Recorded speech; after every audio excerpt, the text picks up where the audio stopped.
and the Pleasant Grove Hawks. In the spirit of sportsmanship, the UIL and ETB asks all fans to act responsible and courteously to those around you. Use of language or disorderly conduct is unacceptable and unwelcome. Please give the participants, officials, and fellow fans the respect that they deserve. Now, for the starting lineups for the Division team of the scoreboard, Lindale Eagles. Leading off, number 5, Caden Fleming. Batting second, number 9, Jake Powell. Batting third, number 8, Carson Plunkett. Batting fourth, number 4, Ryan Betts. Batting fifth, number 7, Jake Turbo.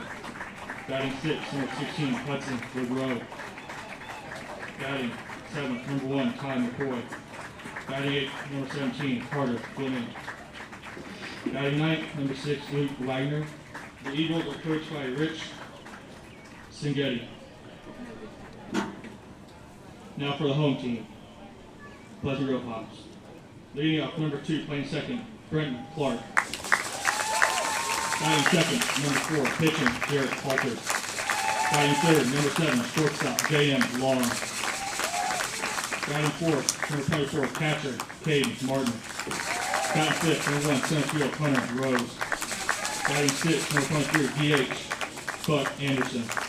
Batting seventh, number 19, third baseman, Spencer Browning. Batting eighth, number 28, first base, Ty Boozer. Batting ninth, number 6, left field, Jace Elrod. Right field, Walker Wright. The Hawks are coached by Riley Fincher. At this time, would you please stand, jump, and move your hats for the national anthem.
Play ball.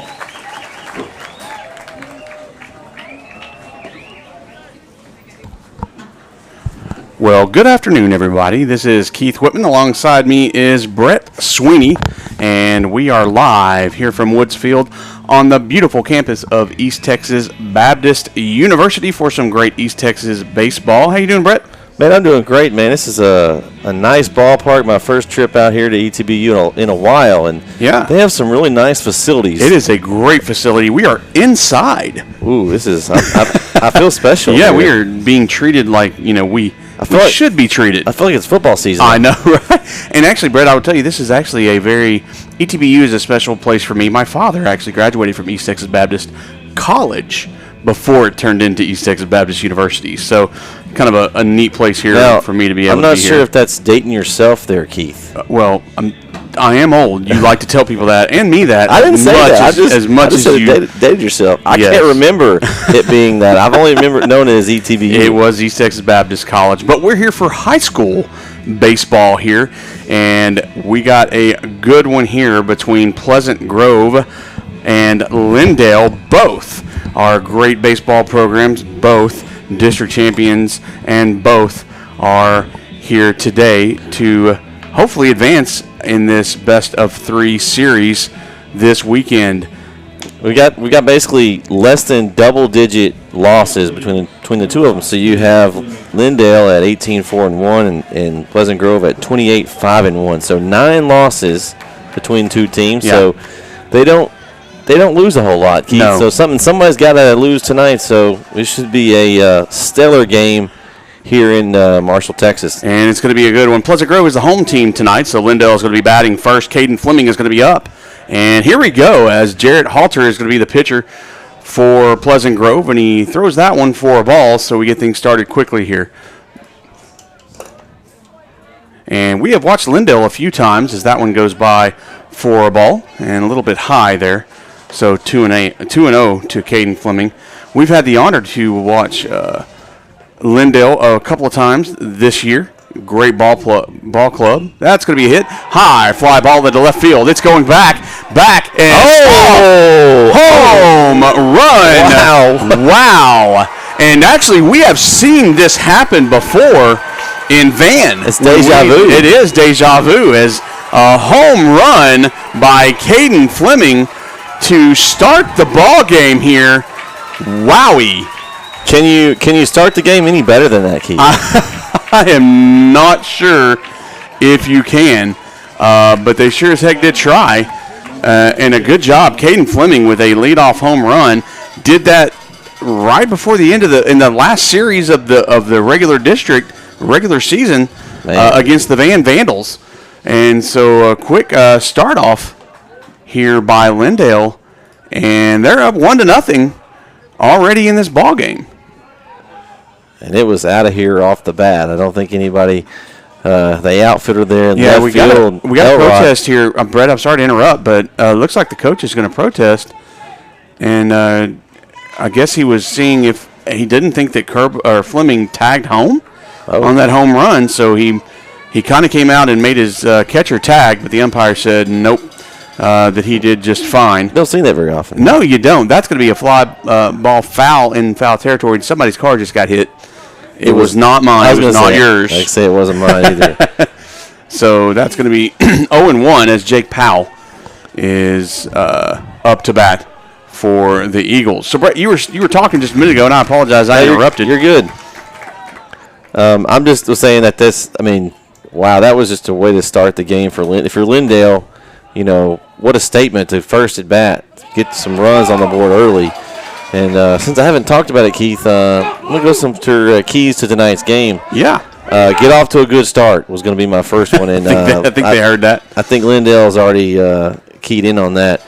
My second one is to keep the game close if you're either team. You don't want to let the game get out of hand early. And the third one, and it's my favorite one, is it's a nasty pitch there. That was a cut on and miss for strike 3. So Jake Powell struck out. So come back there for Jarrett Halter to get a leadoff home run off of him and then come back with a strikeout. So a good job by him to get that first out in. Yeah, my third one's going to be keep the mistakes and errors to a minimum. I mean, that seems like especially when you get this far in, it's definitely going to be the difference between a win and a loss. And that's something that we talk about every week, Bret, is when you get into this deep, it's the mental things that get to you every time. And we've seen that day in and day out every game. That's actually over the head of Carson Plunkett, the designated hitter, for a ball there as Jarrett Halter released that one a little bit too early, and it got away from him in 1-1. That's going to be outside over in the other batter's box there for 2-1 now. And if you're Halter, you got to shake that one off and not worry about that run. This is a long game, and it's early. Got plenty of time to get those runs back. That's a foul backwards. So that'll even the count at 2. I can't give you a hard time about getting hit in the head tonight, Keith. I think we're pretty If it secure. makes it up here, that went through a net and a lot of other. Technically, it could go over the net, and then it would have to be a perfect shot. That's a geometric thing that I really don't want to think about. That's going to be fouled off, so the count remains at 2 for Plunkett. Right now, we're a later start than most of the games, Bret, today. So right now, I'm keeping an eye on some of the other games in our area. One right now is a big one. Carthage and Bullard are playing at Mike Carter Field tonight. And as of right now, it's the bottom of the 4th, and Carthage leads Bullard 6-2.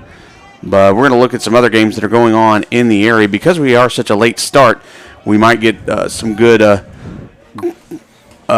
scores coming to you. So we're going to do our best to keep you up to date. But this is our main one right here. And a 2-2 count to Carson Plunkett as he stays alive with some foul balls. That's a little breaking ball, and it goes over the inside corner. says the umpire, as Plunkett kind of ducked, thinking it was going to hit him. And 2 strikeouts back-to-back after the leadoff home run puts 2 outs on the board with Ryan Betts, the pitcher, heading up. So we've got a pitcher-pitcher duel with the cleanup batter coming in. And here's the pitch by Halter. Going to be on the outside corner, says the umpire. And wasn't sure about that one, Brett. It looked a little too far, but being this far away, we're usually right behind home plate. And we're not there tonight, so we don't really get to the advantage of seeing that ball go over. Yeah, we're not quite as close. But 0-2 now the count to Ryan Betts. Great view, though, here. Yeah, it's beautiful. That's going to be behind Betts, so that is obviously a ball. As Betts has to duck out of the way. Jake Kerbo on deck if we get that far. A good crowd here at Woods Field on the campus of East Texas Baptist University. That's a hit over to third base territory. And Spencer Browning gets it and chunks it over to Ty Boozer at first base. And that's out number 3. So a good comeback by Halter as he gets 2 strikeouts and a ground out over to third base after the leadoff home run by Caden Fleming puts the Lindale Eagles on top 1-0 here in the top of the first. We're going to take a little break. Today's playoff game is brought to you by Azalea Orthopedics. Don't go anywhere.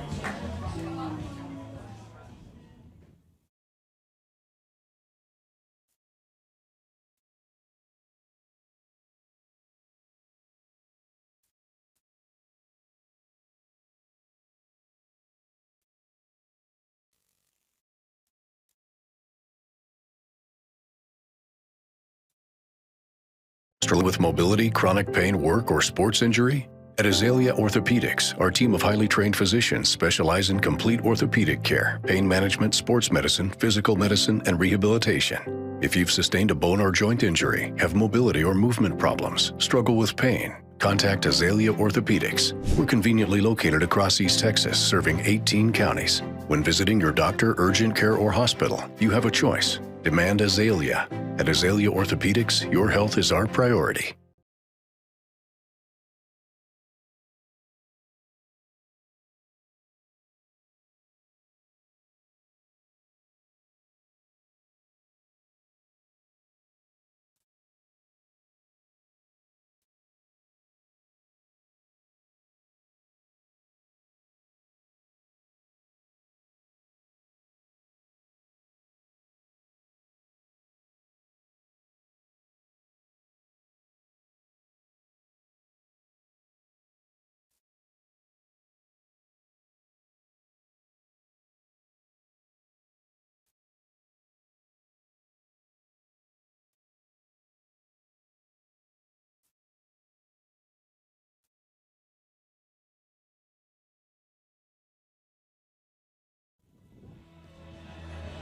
And welcome back, everybody. We are back at Woods Field here for the bottom of the bottom of the first. And the Hawks of Pleasant Grove are going to get their first shot, hopefully trying to mimic what Lindale did with that leadoff home run. Ryan Betts is the pitcher for the Lindale Eagles. Betts is 8-1 on the season with a 1.41 ERA, so he's definitely one of their top pitchers. And he'll meet Brenton Clark for leading things off for the Hawks. So here we go in the bottom of the second. Here's the first pitch. That's going to be hit out into right center field. And that one's going to drop for a base hit, but it's going to get past Jake Kerbo. And Clark rounds second. He's heading on third. He is running hard, and it's going to be a stand-up triple to lead things off. So not quite a home run, but still a great job by the Hawks. And Brenton Clark gets on base with a stand-up triple. I'm going to say that Kerbo didn't take a good angle on that, Keith, and it cost a base there. Well, he did the thing you're not supposed to do as an outfielder, and he ran forward first, and you're not supposed to do that. We were taught in Little League that you can run faster forward than backward, so you're always supposed to go backward once that ball takes off from the bat. So Jared Halter, pitcher, is going to step into the batter's box and see what he can do about bringing that runner from third home. That first pitch is going to go across the plate for a strike, however, and he's going to find himself behind a little bit, 0-1. So, Brett, not quite a home run to start things off, but a good job by the Hawks to get things going here. If it's not a home run, a triple's about as the close next as you best can get. thing, right? That's going to be outside for a ball. So 1-1 the count. And some good chatter going on there from the Hawks dugout on the home side. That pitch is on the outside corner for a strike, says the umpire. And wide strike zone from what I can see by this umpire. So it's going to be a long night for these fans if that continues to be the case. A lot of hits. Here's the pitch by Betts. That's a little bit too far on the outside, so that evens the count at 2. They're going to make him. If anything's going to be a strike, then either going to have a lot of strikeouts or a lot of people swinging because they're going to have to swing at everything. Exactly.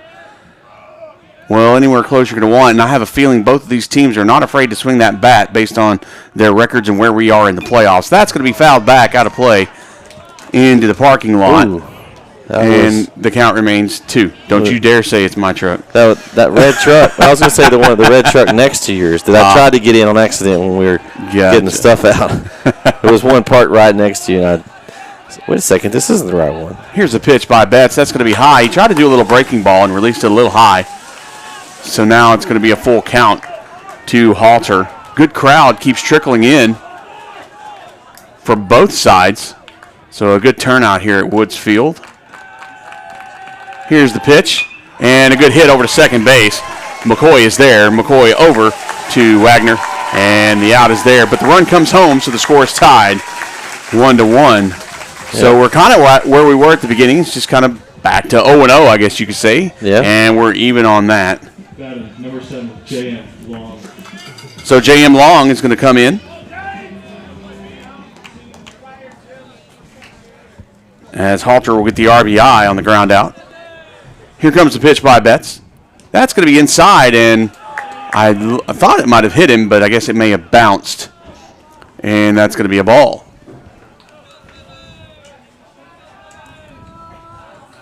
Betts steps up, takes a look inside, gets the sign, and here comes the pitch. That's going to be on the outside corner. And for a strike there, 1-1. Long looks in, waiting on the pitch from Betts. Steps off, calls time. And everybody resets. Nobody on base now. And that's going to be hit straight back up and going to go past the pitcher into center field. And Kerbo is going to pick it up, but it's going to be a base hit now. Yeah, it was just right over the top of the second base bag. And anybody that's watching our YouTube channel, I've got a couple of comments on tonight. This is a audio only on the YouTube channel. So if you're watching listening to the YouTube channel, we'll have everything. It'll be just like a radio broadcast, except obviously you can see our scoreboard and stuff. If you want to catch the video, you can go over to TexanLive.com and find the link there. It's also on our Twitter account. We appreciate you listening in to us. There is a subscription, a small subscription, but we will have this series on there. So that is why you can't see video. And during the playoffs, that's something that we have to do, but we do like to do the radio on our YouTube channel to allow those who either don't want to do the subscription or can or whatever. So we've probably got some of our familiar Lindale fans listening. And we're glad you are, and we're glad that you're watching on Texan Live. Yeah, we got a cool face kid. Shout out Tish LeGros, I think is a I someone believe we've had before. Yeah. Welcome, Tish. Glad that you're watching and listening. There's a throw over, and Betts letting Long know you're not going to get off the bag that easy. You've got Ray Shirley and also Lance Dudley. So, well, welcome, everybody. We're glad that you're listening. And if you are watching and you get an opportunity, go over to our YouTube page, youtube.com/NETsn Live. Go ahead and like and subscribe. And then you can let us know that you're watching. We love to hear from everybody that's watching and listening. let us know where you're watching from and listening from. Yeah, let's see who's watching or listening from the farthest away. Yeah, we've done this before, and it's actually been an interesting venue for us to do, or a little thing that we've done. That's going to bounce over, but a good job by Derfelt. Now, Derfelt is a freshman, and he's behind the plate there. Does a good job of stopping that from getting away. That was an excellent stop, Keith. That was pretty phenomenal. He kind of dove over and got that one from getting away. So 2-2 the count now. It's Cade Martin looking to move J.M. Long over to the second one. Not sure what happened there. Batter takes a time there. Oh, batter took a time. Okay. Yeah. I was looking down there for a second. Maybe he was getting impatient with the pitcher. Well, and I will say that Betts, one thing I've learned about Betts takes a little bit when there's a runner on base. Yeah, Martin didn't like that. He took a little time. Yep. Here's the pitch. That's going to be outside, and strike three. Rung him up. Rung him up, and let me tell you that this umpire takes a little liberty on that outside. Yeah, that was a nice pitch there by Betts, right off the corner there, and the umpire took his time and rung him up. So Hunter Rose now, after the strikeout, is going to step in. He's a lefty, which is going to do a little bit for that outside pitch there. And that one's going to be on the outside, but not a strike this time. Looked like the same pitch, but just on the right-hand batter's box. Tish LeGros says she's happy to be listening from Wisconsin. Wisconsin, nice. Go Eagles, she said. Well, Tish, we're always glad that you're listening. That's going to be down low, but in there for a strike. And the throw back to the mound gets away, but a good job by Fleming to back up his pitcher there. We got Andrea Jones also listening. Thanks for broadcasting. We appreciate you, Andrea. Yeah, we thank you for listening. 1-1 now the count. As Rose, just like Martin, are going to try to bring J.M. Long over to the next bag. That's going to be high. Fly ball into left field. LeGros over right on the line and gets the catch and the out for out number 3. So one run does come across after the leadoff triple by the Hawks, and that will even the game at 1. So we're back at even going through the first inning on to the top of the second. Bret, we got us a good one just like we thought we would, and a good pitching match here at Woods Field. Well, we'll be right back. Don't go anywhere. You're watching and listening to NETsn. Struggling with mobility, chronic pain, work, or sports injury? At Azalea Orthopedics, our team of highly trained physicians specialize in complete orthopedic care, pain management, sports medicine, physical medicine, and rehabilitation. If you've sustained a bone or joint injury, have mobility or movement problems, struggle with pain, contact Azalea Orthopedics. We're conveniently located across East Texas, serving 18 counties. When visiting your doctor, urgent care, or hospital, you have a choice. Demand Azalea. At Azalea Orthopedics, your health is our priority.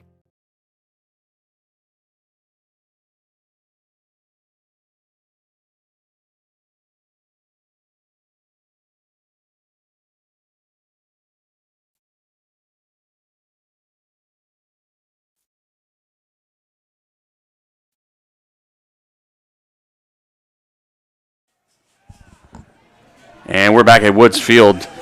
Jake Curbo is going to lead things off here in the top of the second. Takes that first pitch on the outside corner for a strike.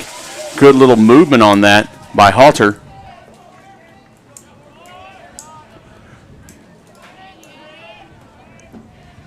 And here comes the second pitch. And that's over the plate as well. I don't know what Curbo's waiting on. 2 good pitches by Halter. And Curbo finds himself down in the count, 0-2. That's on the outside corner and a strikeout. 1, 2, 3 pitches, and Curbo is sat down on strikes really quick. Halter settled down, Keith, after that opening bat home run given up. Yeah, and I don't think he wants that to happen again. Hudson LeGros, the sophomore, is going to step in and swing like the first one, but he's going to miss it and get a strike on him. And here's the pitch. And swing and a miss again. Like you said, Halter's just on it. And he's not waiting either. And that's on the inside corner, but no, says the umpire. And the fans are not happy with that one. And 1-2 now the count. Pretty good turnout tonight. Yeah. That's on the outside corner, but a late game on Thursday, though. I mean, this is a really good turnout for that. Right, and for as far as each team has to drive, Pleasant Grove's out of Texarkana, and Lindale obviously is right outside of Tyler area, so both of them are about an hour and a half drive. I don't know, Texarkana's probably a little bit further. Yeah. So the count goes full. Sorry, Brett, you were talking? No, I was saying pretty good track. Yeah. So that's going to hit over to Browning. Browning shoots over to first and hits the batter. Hit LeGros. That hurt. And LeGros gets hit back in the hamstring of the left leg. That hurt me up here. Yeah, that kind of got him a little bit. Coach is going to check on his left fielder. I mean, that's a throw all the way across from Browning, trying to hum it over. That was a good play by Browning, but that's a hard play, across his body, across the field. You're in a different spot. You're kind of right even with the pitching mound there. Honestly, I think you got a break, Keith, because if it doesn't hit LeGros, it probably goes on out in the outfield or in the corner. And that one actually might go into the dugout area of that corner there. Yeah, and LeGros gets another base, so it actually was probably a break for Pleasant Grove there. But it does get a base runner on first. That throws over, and LeGros wasn't paying attention there. But luckily he gets back. His coach yelled at him to get back. It just takes one time to get that pickoff. Oh, yeah. So be careful. And there's another pickoff. Golly, Halter has a great pickoff move. Goodness gracious. Especially for a righty. Right. You don't see that much. But he can turn and throw that. He's got LeGros' attention now. That leadoff has gotten shorter. And that's inside. And McCoy had to kind of dodge out of that one. Now 1-1. It's going to be an E5 on that last one, how LeGros made the first. However, they didn't call it that on the scoreboard. They looks like they made it a base hit. So we got Brian LeGros tuning in. He said we better bring the commentary since we don't have video, he said. So we'll try to give you some good commentary, Brian. I guess your kinfolk there is on base. I'm not sure how you're related to Mr. LeGros, I'm assuming. That's going to be a hit. It's going to be a little dinker right up back to Halter. But no, we have an interference call. It's interference on the catcher? On the catcher, I believe, yeah. He pointed at the catcher. Or is he calling a foul? Oh, maybe it hit the runner in foul territory I couldn't tell because both umpires were doing some different things here. Yeah. I'm guessing, so it's not an interference call. The umpire in the outfield is who I was looking at. I believe he called it a foul ball, that it hit straight down and hit the base. Okay. So anyway, it hit him. Yeah, I was thinking it hit the player. It hit him in foul territory. That's what it was. So basically that was a dead ball and everybody goes back. So 2-2 is now the count. And that's going to hit the outside corner, but no call. Ooh. And I'm not sure what that umpire was seeing. And we got a timeout. Yeah. And the coach is going to come out and have a little conversation with Halter. And honestly, I don't think it has anything to do with Halter. No. I think it has something to do with calming down and the fact that not getting calls that he should have gotten. Maybe he's going to. This is an important pitch, though, at 3-2 as well, Keith.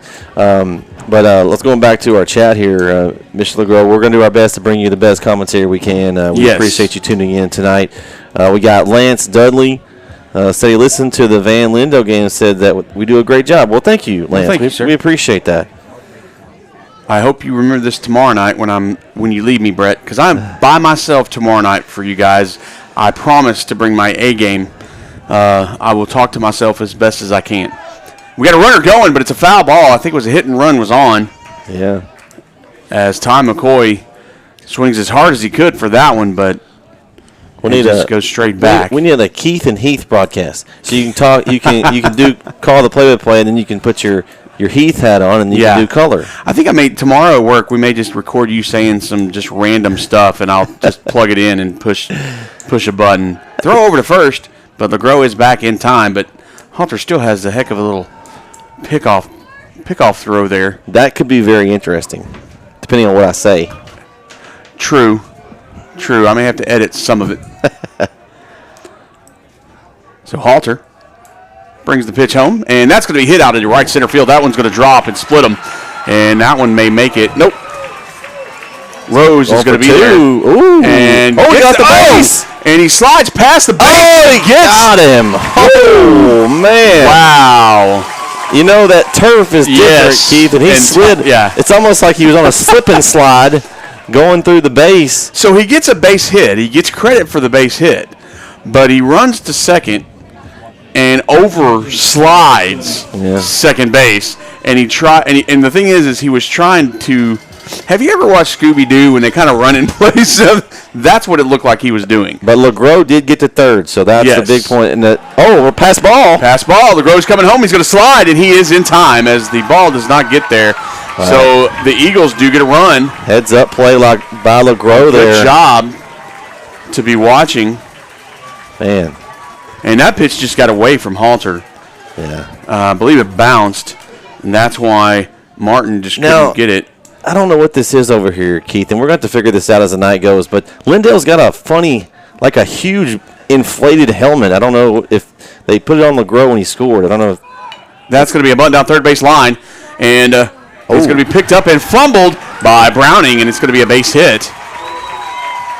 And that's actually going to be called an error. So I don't know if they're going to call that one an E5. I don't know if it's like was it like the defensive chain in football? They got a big helmet. See it right there? He's got it in his hand. LeGros does. Yeah, like a rally cap maybe? I don't know. And they put it on him for score, and maybe they... Possibly. I like it. So Luke Wagner now up after the error. So they called that one an error, but they didn't call the one that he threw and hit Wagner on an error. That was a tough play. So I think if he would have came up with the original, but he bobbled it a few times, and that's when they got the error. So that one's going to be inside, and that's going to be called a strike by Mr. Umpire there. I love the hat. It's going to distract me. Watch the game, not the dugout. It's funny. That's awesome. Throw over real quick, and that was interesting. Boozer had to dive over Fleming to get that pickoff pit throw from Halter. This is a good play. It was. He kept that from going away. Halter looking over. Here's the pitch to Wagner. Wagner watches that one go across the outside batter's box for a strike. And we got another chat. That wasn't across the plate, but it was the batter's box for a strike. We got another chat here, Keith. We got Jeff Ryan listening from Indiana. Let's go Eagles, he says. Welcome, Jeff Ryan. We appreciate you listening. There's going to be fouled off into no man's land. That's going to hit the security. It was right at the security vehicle. I'm glad it's there because they're kind of blocking our vehicles. Yeah. Well, if they can, if they're good enough to withstand any kind of firepower, they can withstand a baseball. That one is going to be a strange pitch as Halter trips and rolls, kind of does a little commando roll there off the mound and gets a ball there. A lot of strangeness going on in this game so far. 1-2 the count now to Wagner. Here's the pitch by Halter. That's going to be swung on and missed. And I'm watching Cade Martin, the catcher, is having a little bit of an issue holding on to that ball behind the plate there, Bret. And I'm not sure why. Well, we've had a couple of players bobble it. There's no condensation. I mean, there's clear skies. There's no rain. There's a throw back over. A little bit slower than usual. But Fleming does get back in time. There's no condensation. They didn't water down the field. It's a turf field. So there wasn't any need to water anything down. So I'm trying to figure out what's going on. But a little slipperiness going. That's going to be a good breaking ball right over there for strike 3. And a great job. That's the 4th strikeout for Halter just in this game so far. And so we've gone through 1.5. The Eagles get another one on the board there to take the lead, 2-1. We got a pattern going. And we do. We have a pattern going. We have seen this before with Lindale. Lindale, on the few games that we've watched them, Bret, they nickel and dime you. They just, one here, two here. But they get something every single inning. And what we've seen when they were successful, Keith, is their pitchers get in rhythm and they seem to shut the other team down. And so when they're, getting 1 run, 2 runs, the other team's getting 0 runs. And so that's how they're able to build their lead. We've seen them do it numerous times this season. Right. And so, right now, they got to start getting, if they want to take advantage of this game, they got to start getting some zeros the other end. For Pleasant Grove, you want to keep matching it, keeping it, right there close. Right. You want to keep getting the 1 or the 2s on the top end, but you want to get that 0 on the bottom. But we want to remind you folks that are listening and watching that this is a best of 3 series. So we have this game tonight, and we have another game back here on Woodsfield tomorrow night at 7:30, and we will be broadcasting live on NETsn Live and live on our YouTube channel at NETsn Live. I will be back here tomorrow night. And if it has to go to a game 3, I believe it's going to be in Winsboro. Is that correct? Winsboro. Yeah, Winsboro, and I'm not sure the time. I think they said 2, but that hasn't been specified yet. But we'll get that to you at a later time if it gets to that. Buck Anderson, number 23, for the Hawks, is going to step in. He's the designated hitter, and he's going to watch that first one go by from Betts, and that's going to be a ball. And I got too busy talking, Brett, and forgot to make some changes on the board here. I'm sure the people at home are going, it's not the top of the second anymore, and there's nothing on there. I just fixed it. We got it. Sorry, everybody. I get to talking and I forget. It's kind of like my wife tells me not to talk and drive because the speed goes down from 70 to like 40, and she gets mad at me. So 3-0 now the count. Sorry. You're all of a sudden, driving and everyone's flying by. Yeah. But I'm enjoying. I like to talk, if you can't tell. So yeah, she kind of pops me on the shoulder and says, "Drive, Whitman," and I'm like, "Yes, ma'am." So that's going to be a 4-pitch walk, and that'll put good old Buck Anderson on base. First walk of the game. Number 19, Spencer Browning. And I don't like to talk, Keith. You can tell. No, you don't. I'm pretty quiet. You're just a good listener. Spencer Browning is going to step in. He's the third baseman. Now he's got a runner on first that he can help advance. And here's the pitch. That's going to be high and outside for a ball.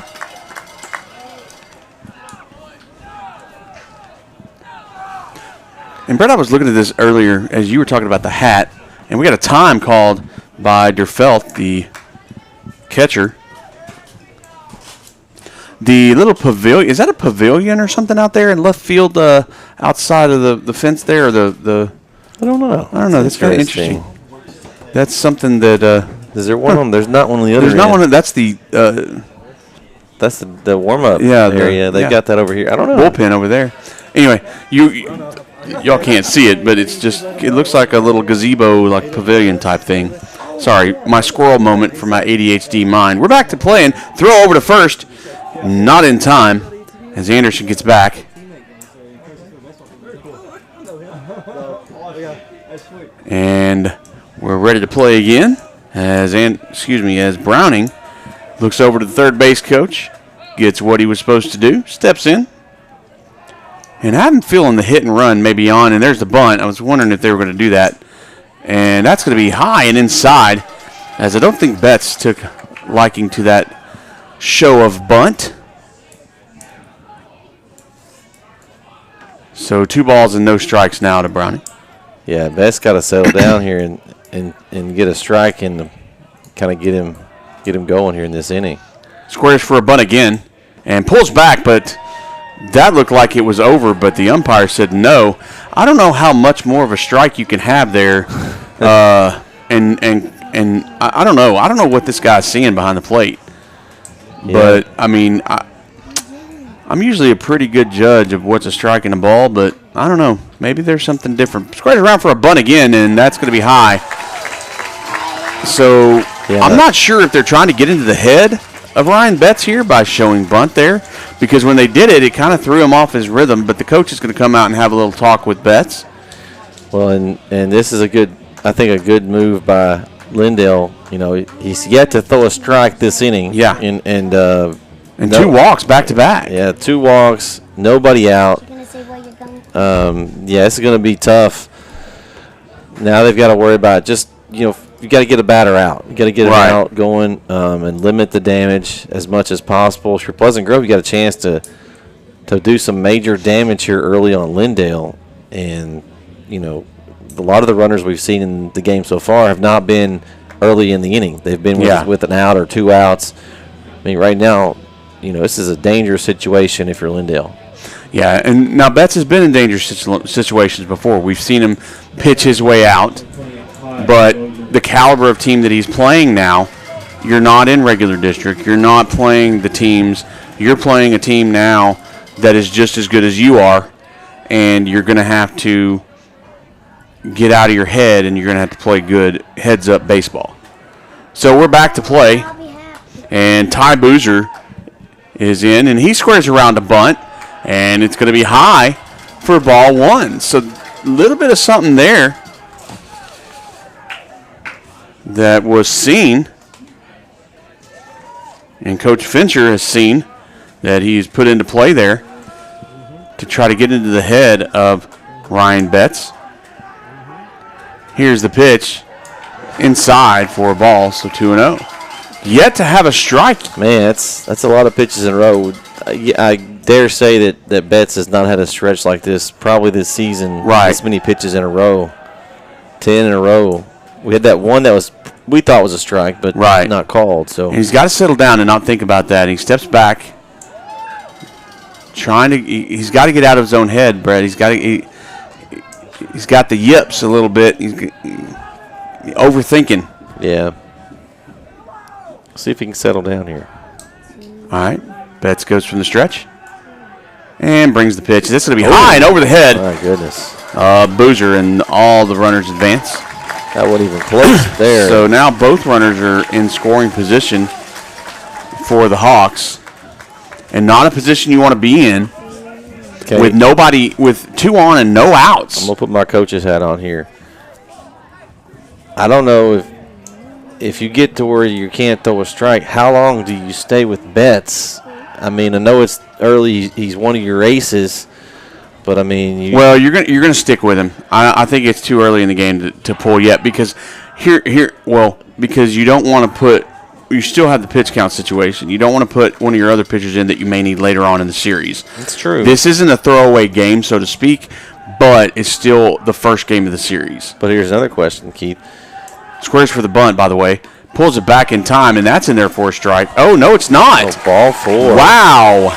So, goodness gracious. So what was a strike in the first inning and a half is now a ball, according to Mr. Umpire. Man. So once again, not once again, but once again we have a walk. So now 3 walks in a row and a base is loaded.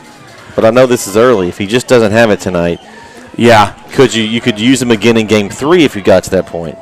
You can. I mean, it's all about pitch count. It doesn't matter, anything on those situations. Here's the pitch. That's going to bounce in. A good job by Derfeld to stop it from going past as that hit about 1.5 feet in front of the home plate. I mean, he's just really struggling right now. You can just see it in his body language. Yeah. Well, and I believe the fans and the dugout of the Hawks are getting in his head as well, which is not usual for Betts. I'm not sure what's going on. There's a good pitch, and there's finally a call that has gone the way. That was the same pitch that he pitched at the end of the last batter, and he finally gets the call. I'm not an apologist or a blame guy, but he's had some good strike pitches that weren't called there, and that's got to weigh on you. That's going to be hit over to the second base. McCoy gets it. That's a 5. Oh, what a play! And that's going to be hit thrown over the head of the third baseman. 2 runs are going to come in. Man, that was almost a perfect play, Keith. If they had held on to that, they just should have let the runner go to third and hold the ball. It was a 4-6-3 double, and then he threw it to third and threw it over the head of who was that? Powell. Yeah, Wagner threw it over the head of Powell. Yeah, Wagner's got to hold on to that ball. Yeah, he shouldn't have thrown that. That was ill-advised, and really allowed.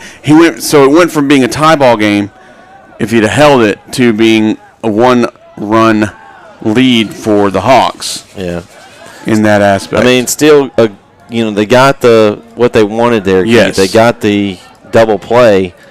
So now it's 2 outs. Nobody's on. So to get out with only 2 runs given up so far in the inning, that would be a win for Lindale. Yes. And really not a good thing for Betts. Now, Betts can get out of his head. He can think clearly now. Exactly. And focus on what he needs to focus on. And there's a good pitch, but no call by the umpire on that either. So once again, and the frustration you can see in the body language of Ryan Betts on the mound, and understandably so. Here comes the pitch. That one's going to be on the outside corner, and the strike gets called. It's a good pitch. So 3-1 the count. So if you're Betts and you get out of this inning, you're going to go give your teammates a big hug and high five after this. So that double That's play. on the outside corner for a strike as well. So 3-2. That was the same pitch. Stick with that pitch. You'll be able to get it because apparently it works. Yeah, he's settling in here. Let's see if he can get it out of this inning. Now, Right in the middle. Nice pitch. Strike 3. Good job. So the 4-6-3 double play helps Betts get out of this inning, which is what he needed. He was ready to get this inning over with. And Bret, to really get to only get out of this inning with 2 runs scored on you is not anything to shake your head about. Bases loaded, no outs. Right. And couldn't find the strike zone, at least according to the umpire. And he's the one that matters. Yeah. And only to give up 2 runs and still just down 1 run because they were ahead. So good job. Betts, I mean, we were talking about, getting him out, but he shut it down, and he's moving on to the next inning and see if his teammates can get the bats fired up and do something here in the top of the 3rd. So he's going to move on to the next inning, and so are we. We're going to take a short little break. This game is brought to you by Azalea Orthopedics. You're watching NETsn Live. We'll be right back. Struggling with mobility, chronic pain, work, or sports injury? At Azalea Orthopedics, our team of highly trained physicians specialize in complete orthopedic care, pain management, sports medicine, physical medicine, and rehabilitation. If you've sustained a bone or joint injury, have mobility or movement problems, struggle with pain, contact Azalea Orthopedics. We're conveniently located across East Texas, serving 18 counties. When visiting your doctor, urgent care, or hospital, you have a choice. Demand Azalea. At Azalea Orthopedics, your health is our priority. And we're back, and a high fly ball by Caden Fleming is going to be picked up by Brenton Clark. Brenton Clark. Couldn't read my own handwriting there, as he had to go out into the outfield. Need my glasses? Hush. I have my own glasses, thank you. There was a shadow. It was too much sun. It was too high. Too much sun? It was Major League. Maybe it's you ever watch Major League? Maybe it's the no, I haven't. But it's the lights. Maybe you blame it on the lights, not the sun tonight. It's too high. It was too high. Out number 1 there, as Caden Fleming couldn't reproduce his first inning heroics there with a home run. Jake Powell steps in. He struck out in the first inning, and Halter brings the pitch. That's a great breaking ball. Man. Good Lord. That curveball just comes right across. Great location, too. He started it inside and then just brought it back over the plate. Had Powell fooled. And that one's going to be a ball.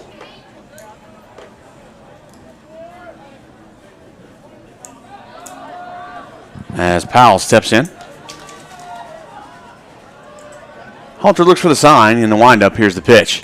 And that's on the inside corner, and no call on that. And wow. Hey, Keith, didn't you say earlier that the strike zone was wide tonight? I thought it was, but maybe he heard me and decided to shrink it up because I don't know where it is. I think it's a yo-yo strike zone. That's breaking ball again. Man. I'm just going to stop. No. He's anyway, 3-1. He's tightened it up a little bit. He's just tightening it up. He's like, all right, we're going to tighten this thing up a little bit. Well, he's doing something. I'm not sure if it's umpiring or not, but 3-1 is now the count as Powell steps in. I always assumed you get this far in the playoffs, the umpiring level gets a little bit higher. Yeah. Well, as long as here's my thing with the umpire on that walk there, and as Lindale's going to get a runner on this in this inning, as long as he's consistent. And if he's consistently bad, well, no, not consistent. Consistent. If he's going to call it one way, call it that way for both teams, so that the pitchers kind of know where it is, and don't make it move around. So you don't want one inning where it's wide, then he tightens it up, then he's going to call strikes low. You want to at least have a good idea so the pitchers know where they can throw the ball. yeah. And that one's going to be over for a strike. That breaking ball is nasty. That was just nasty. As Carson Plunkett, the designated hitter, is up.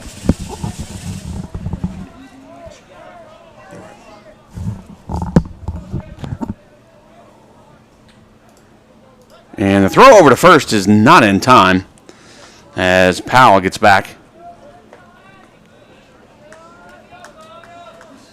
So 1 on, 1 out. 0-1 now the count. And Plunkett swings and hits it up. It's going to be a tough play. That's going to be a tough one. Clark over to first. Nice job. And that's going to be out number 2. Although the Eagles now have a runner in scoring position as Powell makes it over to second. Ryan Betts. Yeah, it's going to be now Betts here. He can help himself, Keith. Try to get one of those runs back if he can put the ball in play in the outfield in one of those big gaps. Yeah. Got a chance to drive in Powell. Betts grounded out to third back in the first inning. And a curveball goes over the plate and is in there for a strike. Nice pitch. I mean, that breaking pitch he's got that Halter's pitching tonight is just when he's got it on, it's perfect. Yeah, that one, what we call falls off the table. Mm-hmm. But it has a good little angle on it. It doesn't just drop. It just kind of, it looks like, and you watch the batters with it, the batters kind of buckle a little bit. They duck in. We got a time on the field. Got some equipment issues. Maybe the catcher's got some issues with his hand.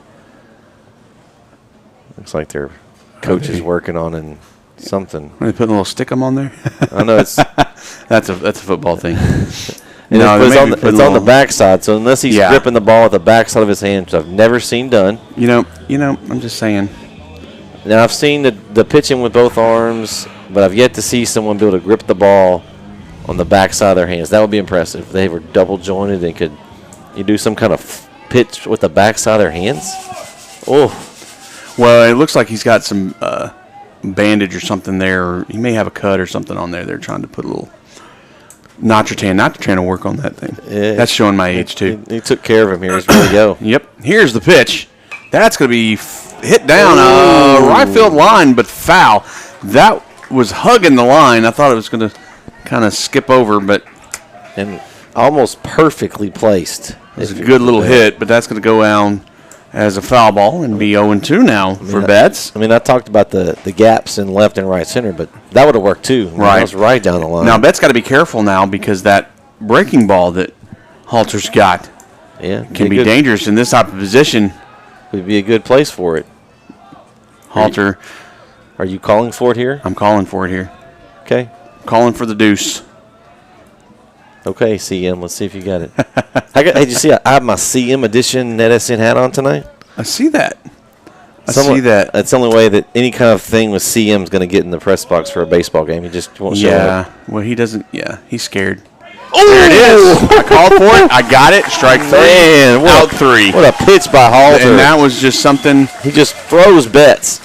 And Betts just, he just watched it. And he knew it as soon as he let it go. I mean, but, man, what a pitch by Halter. And there's not much you can do because you're worried it's going to hit you. I know it's coming because I faced pitchers just like that have that ability to throw that curveball that it looks like it's just going to come right at your head. The ones I hate is when I'm ducking out of the batter's box and it's like, and then it goes right across the plate. Yeah. And so with that strike, we are done with 2, and the score now remains Pleasant Grove 3. We have a first tonight, Keith. Lindale 2. What's up? The first 0 of the board. It is the first. I was about to say that, but you beat me to it. It is the first 0, and it comes for Lindale, which they don't want to do, but neither does Pleasant Grove. We'll see if they can match it here. Yep. But we're going to take a real quick break and take a little breather on our end. We'll be right back. Don't go anywhere. Struggling with mobility, chronic pain, work, or sports injury? At Azalea Orthopedics, our team of highly trained physicians specialize in complete orthopedic care, pain management, sports medicine, physical medicine, and rehabilitation. If you've sustained a bone or joint injury, have mobility or movement problems, struggle with pain, contact Azalea Orthopedics. We're conveniently located across East Texas, serving 18 counties. When visiting your doctor, urgent care, or hospital, you have a choice. Demand Azalea. At Azalea Orthopedics, your health is our priority.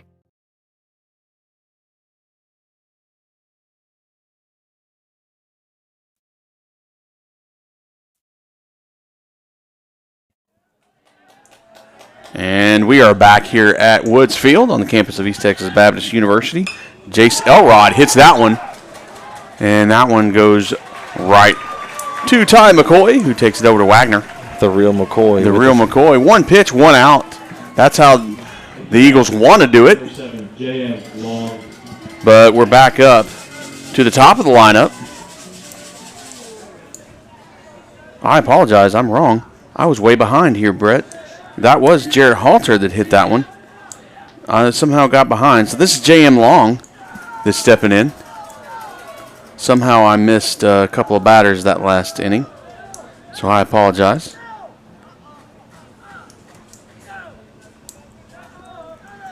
Here's the pitch. And Long watches that one for a ball. So now it's 2-0. So the one pitch out makes way for 2 pitches for a ball. And what we don't want is Betts to get back into the rhythm. And he doesn't on that one. That was a good pitch. That was a breaking ball. Not as precise or pronounced, as must say, as Halter's was. But Betts has a good little breaking ball himself. Yeah. And that was twice. He threw it twice. And that one fouls back. So now the count is even at 2. Excuse me. So 2-2 is the count. 1 out, nobody on for the Hawks. And they lead 3-2 over the Eagles here in the bottom of the third. Ooh, a little low there, looks like. Yeah. That was right in the middle, just a little low, Keith. Must have caught that imaginary zone that he has up there. Full count. Here's the pitch. That's a good breaking ball. Man.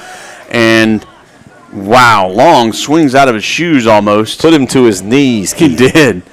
And he wanted that one. He thought he was going to launch that, and he thought meat pitch all the way, and it just broke right under it. And he was lucky to even get a little piece of that. So Betts just fooled him on it, and a good little pitch on that, but it goes a little bit too far on the outside for a walk. So Cade Martin will step up. He struck out back in the first.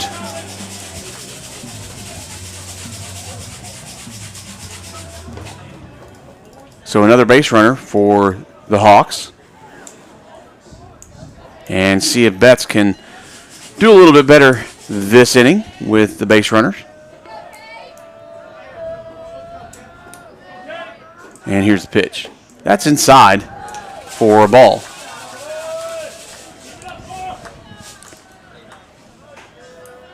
And the dugout for the Hawks is really lively over there.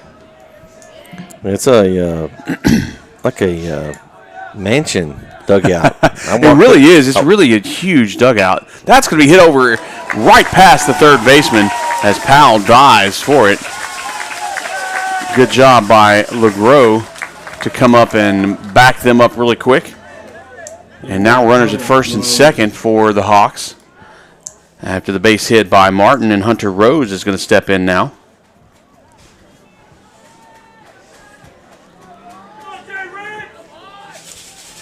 Another big time here for Betts. He's got, got one out. See if he can find that ground ball double play here again and get himself out of the inning.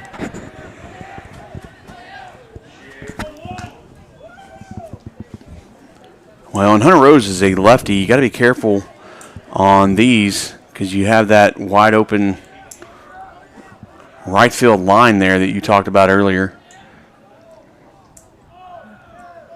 Betts checks the runners and brings that breaking ball right over for the strike. Good job. Man, That was beautiful. Both these pitchers have excellent breaking pitches. Well, I mean, they're both awesome pitchers. Yeah. And we've seen that. That's why it's such a close game so far. And that's why Betts was able to really pitch his way out of the last inning with help, both teams with the help of their field behind them. Betts checks the runners and brings it again. That's going to be off the glove of Derfelt, excuse me. And that's going to advance both runners, and now 2 runners in scoring position for the Hawks. So I'm going to give you something that I noticed on that particular play, Keith, and you may have seen it too. Betts is too much worried about the runner. He either needs to make the throw back and keep him in check or pitch the ball to the plate. Yeah. He caught himself looking, and I think he was still thinking about the runner when he threw it, and it was like probably 3 feet outside the left-handed batter's box. And that was a bad pitch. He was already in his windup before his head was all the way back from looking. And really in those types of situations, there's no really point to look at your runner at second, especially if you have a runner at first, but because neither your shortstop or your second baseman was even making a move. And so your runner can see it. Your runner can see the shortstop and the second baseman, especially with where they're located. So you have to be mindful of that. You're not faking out your runner. So you need to be focused, and you just basically gave him an extra base. That's going to be fouled off out of play. So he really kind of psyched himself out on that. Yeah. And but I did notice, yes, that he wasn't even had his head was still in the swivel when he went into his windup there to pitch that ball. 1-2 is the count. Excuse me.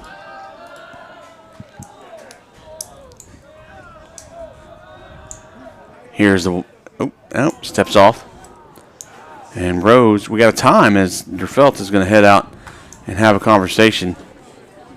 And I'm wondering if Derfelt's going to tell Betts to just look, focus on the batter. One pitch here, you get a strikeout, and you get now 2 outs, and then you just worry about the batter at hand on deck, which is Buck Anderson, the DH for Pleasant Grove. So let's see if he can get the lefty out here. And Rose flew out in the first inning, so, and look, it's going to be a high fly ball in the left field as LeGros backs up, and it's going to be a sacrifice fly.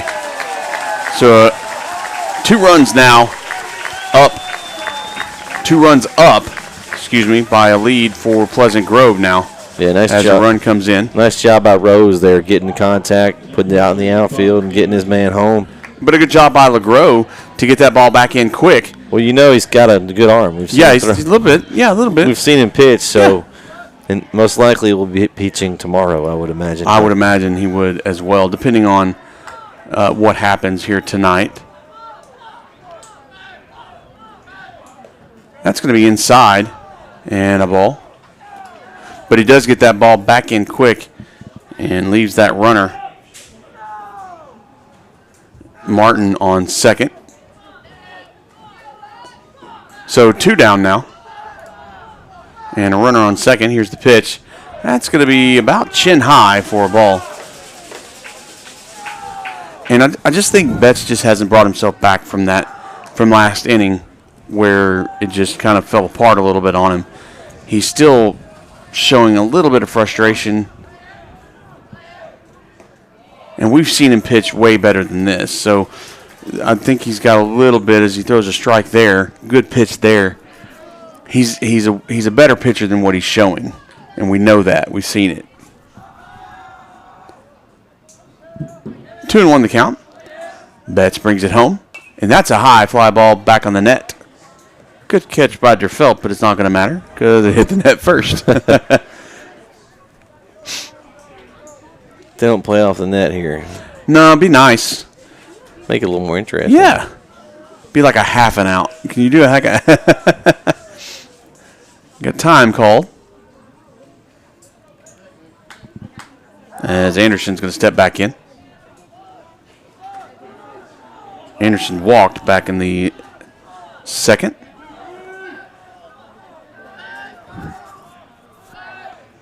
And a good breaking ball. Man. And that's a strike 3. There's the Betts we know. And that's going to retire the side. But run does come in. And the lead now swells 4-2 by Pleasant Grove. So Bet's just struggling over the last couple of innings trying to not bring any kind of runs in, but the Hawks just seem to do what we've seen Lindale do, but what also the Hawks have done all season long, and it's just nip, tuck, nip, nip, nip, and just get it in there and get those runs here and there, and that's what you do. Neither of these teams, from what I've seen, what I've watched with Lindale, what I've looked at, seen a little bit by Pleasant Grove, but what I've looked at is they're not really blow you out one inning here, one inning there. They're just small ball. Let's take you out each inning. I'm going to take you out one at a time, and that's how you do it. You win by base hits here, doubles here, not by let's do a home run every other. That's not how you're going to do it. So both of these teams are just equally a caliber of team to make those things happen. Yeah, and that's why it's going to be such a good game. It's going to be back and forth. Right now, if you're Lindale, though, you gave up a run, or you've lost the last 2 innings. You tied the first inning 1-1, and you've lost the last 2. They need to do something here in the fourth to try to counter what Pleasant Grove has done the last couple innings. Yeah, and for those of you listening, I believe is that Jake Powell that's stepping in, or is it Jake Curbo? Excuse me, Jake Curbo is now up. He swung at the first one for a strike. He swung at that one and fouled it off. So now he's down 0-2. No balls and 2 strikes. Excuse me. And he steps in. Halter still doing a good job. Both pitchers. That one's going to be hit high. Fly ball into right field. And Wright's going back over the head. Hits off the wall. And Curbo is over to second. So a stand-up double. But that one gets over the head of Walker Wright. Yep, one hopped almost over the fence. That first hit the top part of the wall over there. Yeah, that's a great hit there. And a way to start the inning. All right, Curbo and Walker Wright out there in right field just couldn't get to it. And that was a good, solid hit by Jake Curbo. And now Hudson LeGros is going to step in. And there's one thing that these fields don't have, Keith, and I noticed. The outfield don't have a field or a feet markers, like how deep it is. No, they don't. It looks pretty far out there, though. Yeah, I'm trying to see if there's something. And LeGros breaks down and squares up for a bunt. And they appealed the catcher, Martin, appealed to first base because he didn't think LeGros pulled back on that bunt in time, but the first base umpire says, yes, he did. So that first pitch is going to go for a ball. But, yeah, I don't see anything marked unless I'm just... No, I'm not seeing anything either, Brett. You are correct. Here's the pitch from Halter. That's going to be hit. Oh, nice. That's going to go into the outfield into left field for a base hit there. Right. And it's a fumble, and so he gets waved home as Curbo is going to make a score. Wow, there's a little bobble out there. And you got to be careful. I just watched something that happened, and I'm surprised that the home plate umpire allowed it to happen. I saw it too. And I do believe that is against the rules, and I'm not sure you can do it, and I'm about to tell you what, for those of you listening, but as Curbo was crossing home plate, the catcher made a move like he was getting the ball.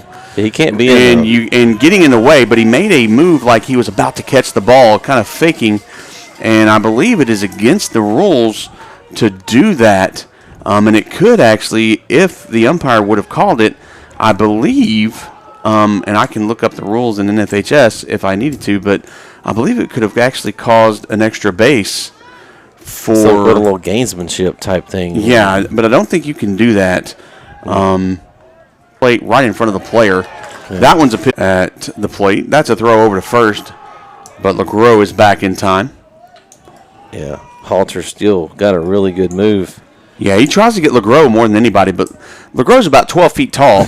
He is very tall. And can just stand there and just lean forward and touch the bat. I mean, yeah, he's fine. Yeah. 1-1 the count. And he's as tall as he looks. Because when I walked down to get the lineups earlier, he was a good little. Yeah, he's 3-4 inches taller than me. So his arms are about as long as his legs. Yeah. So he's fine, but Halter keeps trying to get him for some reason. Here's the pitch home. Finally, that's going to be hit, and that's going to go straight to the second baseman. A fielder's choice is going to go over to first. and that's going to get McCoy. But LeGros is going to get over to second base, and he's going to be in scoring position now with 1 out. Good job by LeGros there. He was running to second, kind of in front of Clark, and didn't get an interference. No. Because you don't want to get yourself thrown out there and lose your runner on second. But he also didn't run as hard as he could either, if you kind of watch that. I noticed he didn't take off. Yeah. If you watched, he didn't take off from first base, but he also didn't slow up where he saw. He kind of just he did a good job. Well, he's got long legs. So yeah, well, that's true. Oh, a little breaking ball that didn't break. And a good job by Carter Fleming to get out of the way of that one. So 1 away, runner on second, and 1-0 to Carter Fleming. As Halter paying 100% attention to the batter. And that score is 4-3 there. You are correct. I haven't gotten there yet. Oh, you're good. I just wanted to make sure the yes, those of you listening. It is 4-3. I was too busy making a point earlier and forgot to get the point. It's okay. Here's a pitch by Halter. That's going to be high. And 3-0 now the count. I'll forgive you, but the fans at home might. No. Well, at least I gave it to the right team this time. That is true. Last time I didn't. That's going to be a time, and the coach is going to head out to the mound. It's a 3-0 count here. Is he going to? No, he's. Is he going to bring in a new pitcher? I don't know. It looks like. We are here in the top of the 4th, and he may do that for a pitch count. I don't know what. Usually we have a thing for a pitch count, but no, it looks like he's just. I thought he was kind of looking like he was going to bring somebody in, but he didn't. And I wonder if this is strategic. I wonder if he's got a guy in the bullpen right now. Yeah, he does have someone down there. Can't see that far down, looking down the line, but there is somebody warming up. So yeah, we'll see how this inning goes. But with the runner in scoring position, only 1 out, Lindale's got a chance to get this thing even up here. So here's the pitch by Halter on the outside corner for a strike. So 3-1. It was a good take by Fleming. That was a good batter's pitch. Halter looks in, not even paying attention to LeGros over there at second. That's going to be a high fly ball, but out of play. That might hit. Yep, I think. No, that stays in. One of the fans is going to go get it. They still give out free drinks for those? I'm not sure. Back in the day at the ballpark, we used to fight over those balls for those free snow cone or something concession. I couldn't even find the concession stand earlier, and I wish I could have. Here's a pitch. It's going to be way outside, and it's going to be pass ball. LeGros is going to get over to third. Oh, and whoa. That was close. A good job by Browning. Yeah, Browning. The ball from Martin goes offline, and Browning gets off the bag there at third. And about 5 feet in to catch that one from going into the outfield and left field. Yeah. So LeGros does advance, so there's runners now at the corners off that walk. That was really close to being in the outfield in the tie game. So Carter Fleming is on first. Hudson LeGros is on third, and Luke Wagner's at the plate with 1 out. Martin better send his man Browning a thank you note. Yeah. He saved potential run there. Here's a pitch, and Wagner... He called it a strike. Yeah, sure did. Well, and it should have been because he basically went to the pitcher's mound still holding it down as a bunt there. And so, yeah, that was a strike. 0-1 the count. Interesting with a runner on third. Well, they're trying to squeeze him in. He was trying to go down first base line there. I knew what he was trying to do. We'll see if they go with it again. Yep. And, whoa, he went straight up. I don't know why. That was a... Not sure. And gets him out there. I'm not sure on that. Yeah, that was an ill-advised play there. And a little jawing there between LeGros and Martin, as Martin kind of popped LeGros in the chest as he was sliding into home. He's going to appeal that he got under... Yeah, there is going to be, well, not only is he going to appeal, I think he's going to talk about the unnecessary kind of roughageness that the catcher did because he popped him in the chest.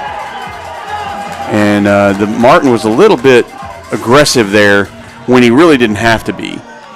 And I think that's what the coach is kind of concerned about there is Martin went a little bit too far in his mind. Well, and I think the bunt, they were shooting for it to go a little bit farther, a little bit more down first base side. It went back to the pitcher, and it was an easy play. So runners on first and second with 2 outs now, and that pitch is in there for a strike, and we're going to see how this umpire does now after getting yelled at by the Lindale coach. Well, Fleming, he's looking for another deep hit.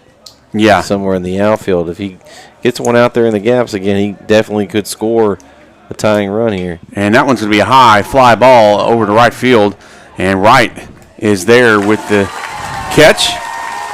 So 1 run does come across, and the Eagles pitch in to that 2-run lead. So your score here at Woods Field is Pleasant Grove 4, Lindale 3, as we head into the bottom of the 4th. Kind of an eventful inning there with some little jawing back and forth between players, and then the coach got into it with the umpire. It's playoff atmosphere. It is playoff atmosphere. A lot on the line here as the young team from Lindale is trying to battle back here, but it's still a close game. So guess what? Don't go anywhere. Like and subscribe if you're listening to us on YouTube. If you're watching us on NETsn Live, go over to our YouTube channel at youtube.com/NETsn Live and like and subscribe. That way you won't miss any of the great East Texas sports that we have. We're going to take a short break. We'll be right back. Our sponsor for the game is Azalea Orthopedics. We'll be right back.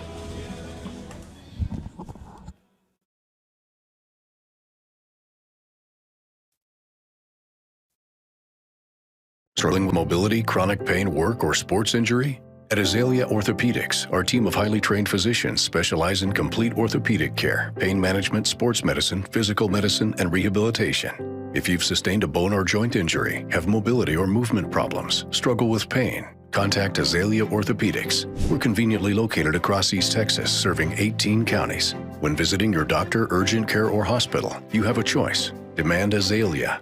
At Azalea Orthopedics, your health is our priority. And we are back. Spencer Browning takes the first pitch for a strike. And the second pitch goes by for a ball. And we are in the bottom of the 4th. 4-3 is your score as the Hawks lead over the Eagles here at ETBU. That one is going to be low and outside for a ball.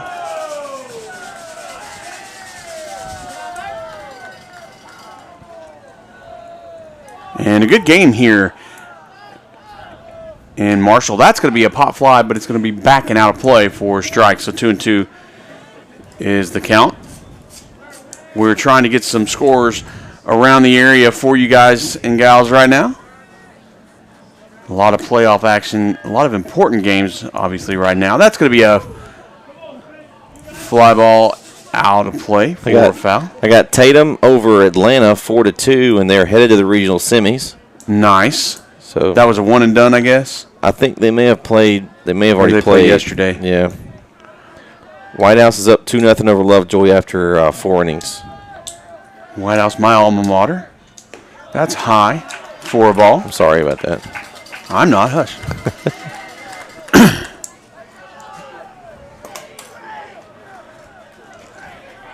We got Longview and Hallsville is tied 0-0. And that's a ball 4. In the bottom of the 4th there. So just like that, Spencer Browning is going to head to first base. And we have a base runner for the Hawks. Hey, this is Ty Boozer. It's a breaking story here. What's that? We got former Tyler Legacy coach Joe Willis is going to be the new coach at Crosby. Wow. So that's an East Texas name going to Crosby. Wow, that's a big one. Their next head coach and AD. So that's going to be outside for a ball. So 1-0 the count. Runner on first. Nobody out yet. Got a softball score. Bullard girls softball team wins 8-0 Wow. over Waco Robinson. They are just phenomenal. They are just a great one. Speaking of Bullard, got a score final for Bullard Panthers baseball. They lost to Carthage tonight at Mike Carter Field, 7-5. Ooh, close one there. Yeah, so they'll play again tomorrow night. That was the first of 3.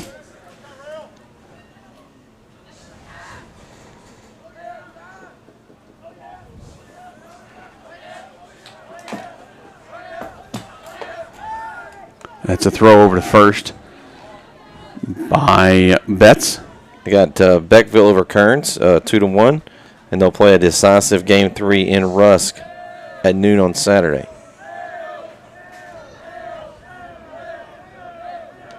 Here's the pitch by Betts. Going to break down and square up. Boozer is, but pulled back. Didn't stay around. So 2-0 the count.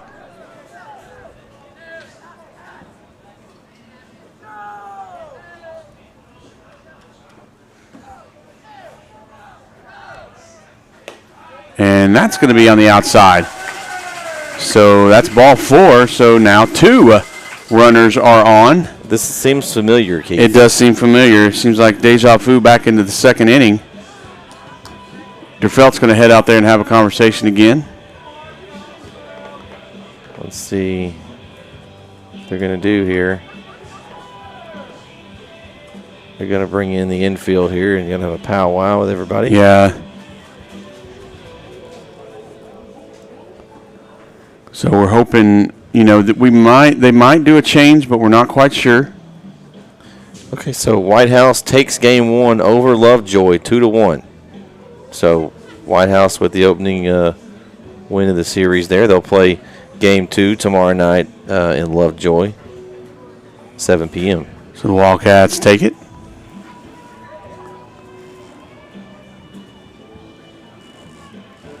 Still waiting to see what's going on. Umpire kind of goes out to him and tells him to hurry up. Now, is it still the rule, Keith? So is it 3 visits and it's an automatic? You have to pull the pitcher. Is that a high school rule too? I don't know. I know it's 2 per 1 inning is out, but I think 3 visits for the game. So next time he goes out, he will have to pull him, I believe, from the coach. I really don't know that answer, to be honest with you, man. That's a good question. I guess we'll find out. Yeah. Maybe. Unless Betts can settle down here, maybe they'll coach us right and get him settled here. Jace Elrod watches that first one go by for a ball. Because if you're Pleasant Grove right now, I mean, how many times do you tell him, get up there and take pitches until he throws you a strike at this point? Right. I mean, because he's struggled with his control here in a few innings.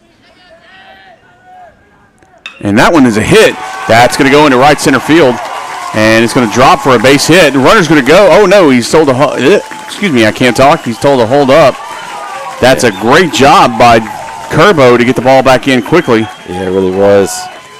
But that's going to keep the bases loaded with no outs. And so a little predicament as Betts finds himself once again with no outs and the bases loaded in this ballgame. Yeah. And at the top of the lineup to boot. It's not the deja vu you want. No. If you were Ryan Betts. And with Brenton Clark coming up, who hit a triple back in the first to lead off the game, you got to be a little concerned on what's about to happen. That's going to be in for a strike, says Mr. Umpire. And I don't see anybody warming up down there. I was just trying to see if the Lindale had anybody warming up. So at this point, they're going with their That's starter. A hit into the gap in right center field. That's going to drop. Curbo again has it, but one's going to score.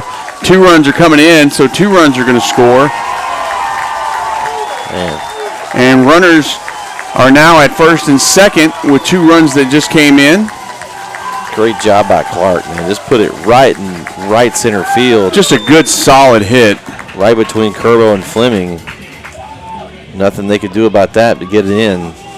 No, and a good job by Curbo to take his pursuit angle on that and keep it in front of you instead of trying to run up and try to make the catch, try to do an ESPN catch. You did a good job of just keeping it in front and not trying to overdo it there. But now the score is 6-3 with runners at second and third and nobody out. Well, that's the big thing right now. There's no outs. Good pitch there. Jared Halter has grounded out both times. He had an RBI ground out in the first inning. It's a good opening pitch there for Betts. Get him a strike with that little kind of a off-speed curveball there. That's going to be a blooper, but foul off to the third base side. All right, so here's the count you want. If you're Betts, you've got it 0-2. Now you can throw something, maybe try to get the batter to chase, because the more strikeouts he can get here, the better he's going to end up, because if you put it in play at this point, you've got lots of chances to score for Pleasant Grove, so he needs to get the batter here on strikes. Here's the pitch. It's going to be a fly ball straight into center field. Kerbo's going to get it. He's going to have to make a good throw into home as the runner tags. A great throw, play at the plate, and not in time. Just a little bit behind, but great online throw, but didn't get it hard enough there. Yeah, great job by Elrod. He was moving. Yeah, he was.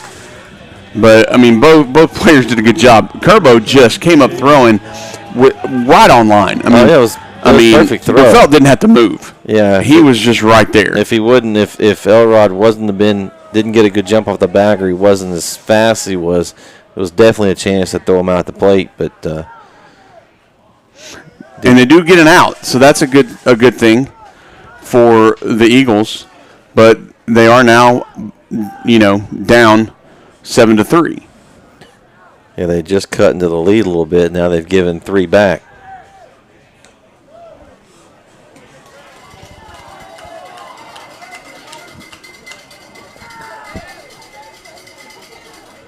So 2-0 now the count. Just a real quick update while we're doing this. And Betts is going to pitch real quick. Let's see this one. And that's going to bounce off the plate. And the runner's going to go. It slides in, and another run comes in. That's Brenton Clark. And Brenton Clark gets in. That home plate, it was like a trampoline. That ball hit it. It bounced right on up. And just no chance there for DeFelt to get that one. And real quick, Waxahachie and Salina, the winner of that game will play the winner of that series will play the winner of this series. And Salina took the first game win on that, 9-0. Ooh. So they'll play again tomorrow night at 7:00. There's no easy games. As that is a walk. There's no easy games in this region, Keith. No, there's not. As J.M. Long takes a walk. That's his second walk of the ball game. And Cade Martin will step up. He struck out and got a base hit so far in this ball game.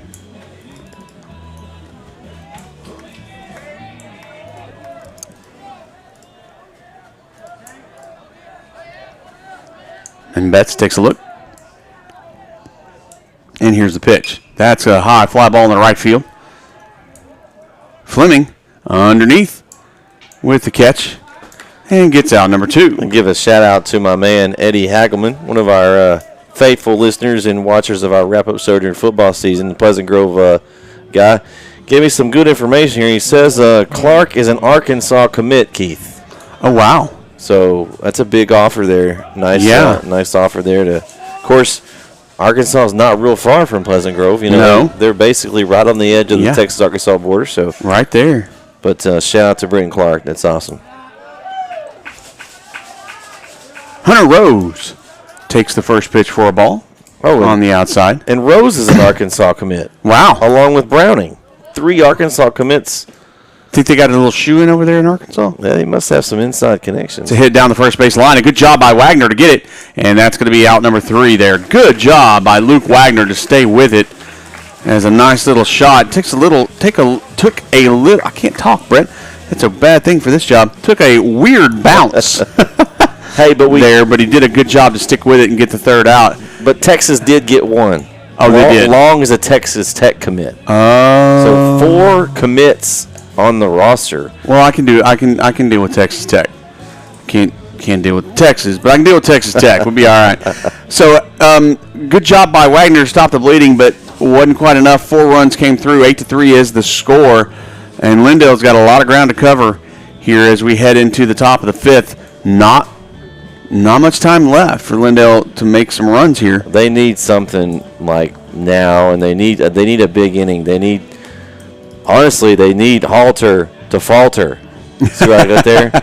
Because honestly, that very first at bat of the game, since then he has been pretty much on par. His breaking pitch has been excellent. Yeah. His defense behind him has been excellent. And he's had 5 strikeouts. Yeah, he's only walked, I think, 2. Yeah, he's only walked 2 and had 5 strikeouts since that first home run at the very beginning. And 2 of the 5 came right after the home run. Yeah. But if a team can do it, Lindale, we've seen them do it. We've seen them be able to get the bats. They just have to get their bats going. And that's the big key is they can't think that Halter controls the game. They have to take the control back. And when you get to this level, that's the key. They got to get out of their own way. They got to get back to the control. They got to get hits, and they can do it. And the first one to do it right now is the big man himself, number 5, Caden Fleming, who's going to lead things off here. He needs to duplicate that. I'm sorry, that's Jake Powell stepping in. I apologize. Caden Fleming was at the last. Jake Powell stepping in. Yeah, Powell's up, and I was going to say Fleming needs to duplicate, but Powell, he roped one an inning or so back as well. So right. Fleming, I'm sorry. Fleming grounded out the last time. That's a foul back, so Powell finds himself down. I think he had 2 strikes, but I could be wrong. 1 strike on the board here. That's going to be inside for a ball. So they've got it at 1-1. Nope, it's 1-2 though. I thought it was. Okay, so umpires they just didn't get on the board there. Good job, Keith. Here's the pitch. Thanks. That's going to be hit over to third base slide. Browning's going to get it. And throw to first is in time. Rocket arm. Good Lord, that went there fast. Whew. So a ground out. I think these Pleasant Grove guys, I think they've been playing since they started walking. You think they play a little fall ball in summer league? Probably fall ball, spring ball, summer ball, winter ball. Whenever they can. Yeah. Of course, they're so 1 down, and Plunkett, the designated hitter, is going to step in. That's going to be outside and away for a ball. Of course, they're a pretty good football team as well. So I don't know. Just got a lot of good talent going through that the halls of Pleasant Grove. Yeah. Oh, that's a high over the head. That one did not break. Carson Plunkett, like, hey, man, I don't want to get hit in the head tonight. Now, on this team, there's only 6 seniors out of this team. It's a fairly large team. There's a lot of young guys playing, if you'll notice. That very, very few, like 1, 2 juniors, 3 juniors that I see. The rest are, so 6 seniors, 3 juniors, and the rest are freshmen and sophomores. Yeah, it's the future is bright. Yeah. In Pleasant Grove baseball program. 3-0 now the count.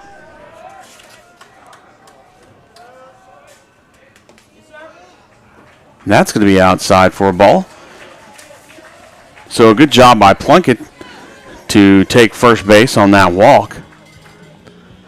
And you also have to look back in 2021, Bret. We were talking earlier, but it looks like Pleasant Grove won state championship in baseball back in 2021. Yeah, they've got a good chance to go pretty far this year, and so far they're doing what they need to do tonight against Lindale. You got Halter is a sophomore pitching tonight, and I think, from what I understand, that we talked to some of the Pleasant Grove people before the game. I think it's going to be the lefty freshman. I think Rose may be pitching tomorrow. Yeah, I understand. So, I mean, we talked about Lindale being young. Pleasant Grove is equally as young, maybe younger. Yeah, we got a freshman, speaking of. Jackson Parker is going to be a pinch runner for Plunkett, which makes me think a couple of things here. Then we want a pitch and change? Maybe we're going to have a pitch and change. we'll find out here in the. And that's going to be hit into right field. Right at right. That's a lot of rights there. Right at right. In right field. Yep. He has to play right field, right? He can't play left. No, right can't play left. Right, yeah, right. So that's a fly out by Betts on the first pitch, and Jake Kerbo is going to step in with 1 on and 2 out. Number 7, Jake Curbo.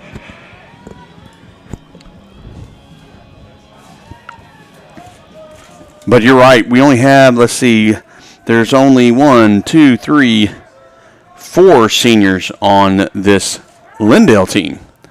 And runner goes. Good job by Jackson Parker. Wow. Man. Talk about some wheels. Maybe I was wrong. I think they just put Parker out there because, he's fast. He got the second, set up a table, and had his drinks ordered before the ball got there. And it wasn't like Martin made a bad throw. It was right on the money. It was right on it, but Jackson was just there. Whew. Man, he runs faster than I run my mouth. That's a swing and a miss, however, and that's going to be 2 strikes there for Kerbo. And Kerbo has struck out and doubled so far in this ball game. So we'll see what happens with Halter here as he brings this pitch. That's going to be outside. Good job by Martin to jump out and get the stop on that ball.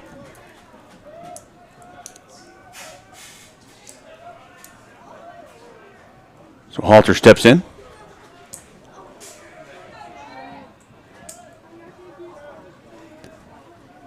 Looks in, gets the sign, and here's the pitch.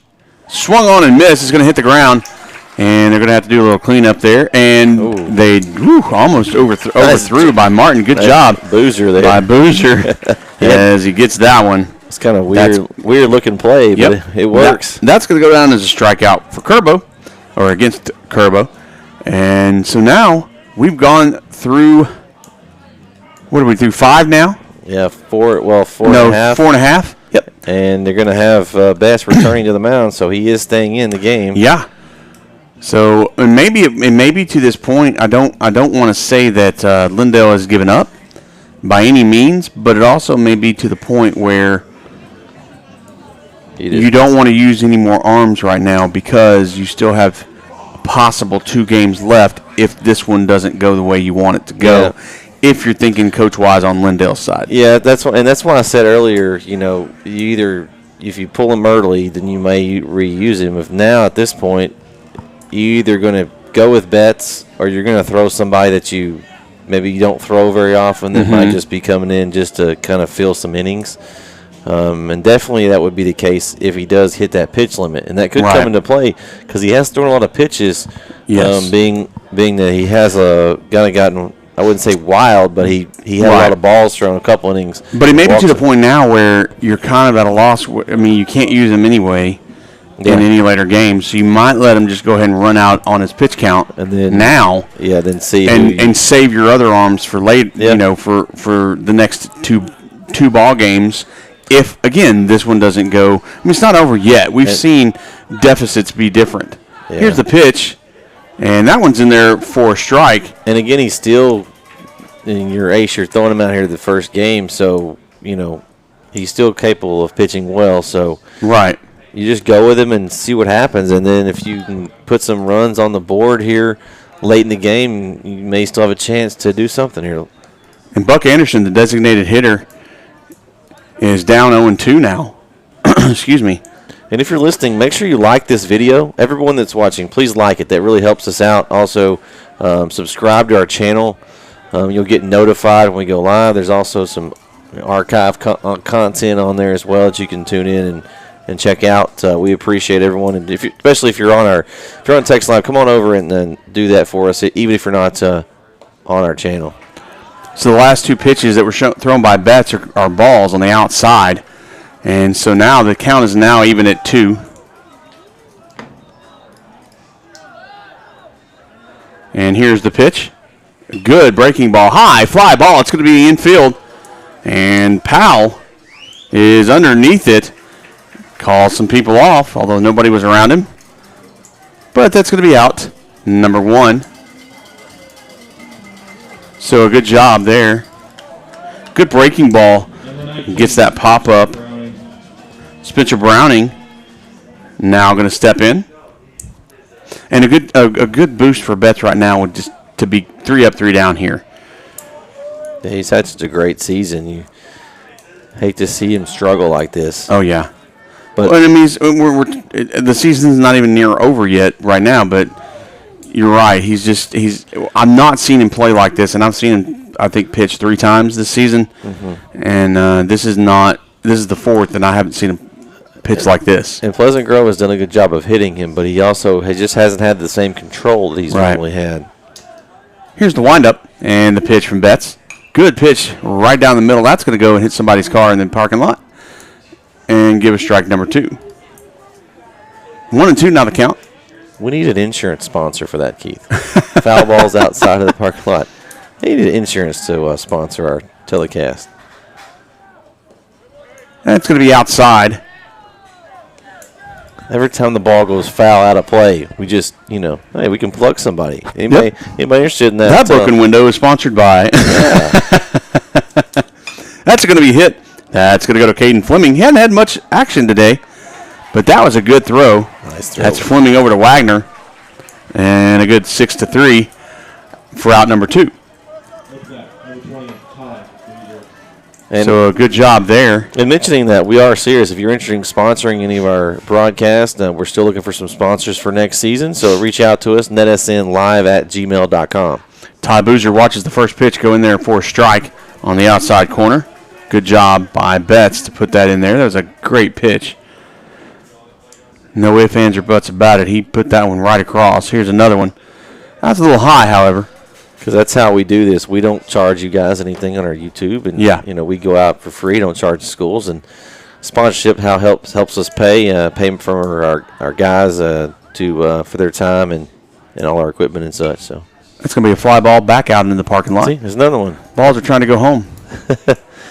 It is getting late here. I think this is one of the later games that we've had because it was one of the later starts this season. That insurance sponsor, man. It would be a good one. A lot of mentions.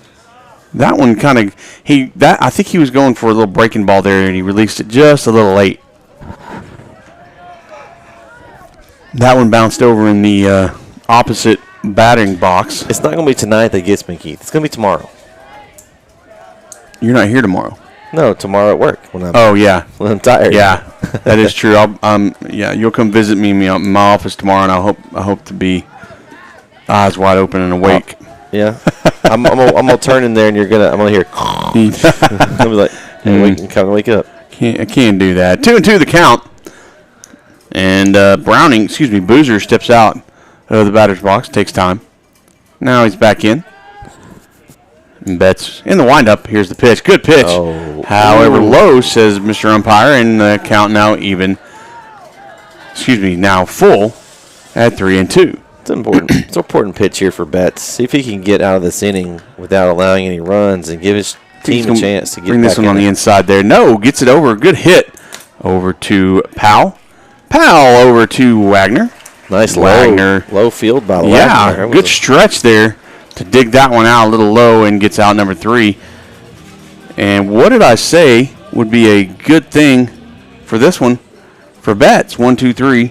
Yeah, go the Hawks. That's what you need at this point. 3 ups, 3 down, and the problem for zeros Lindale on the board. The problem for Lindale, Keith, is they got to face Halter again. Yeah, he's been very impressive tonight.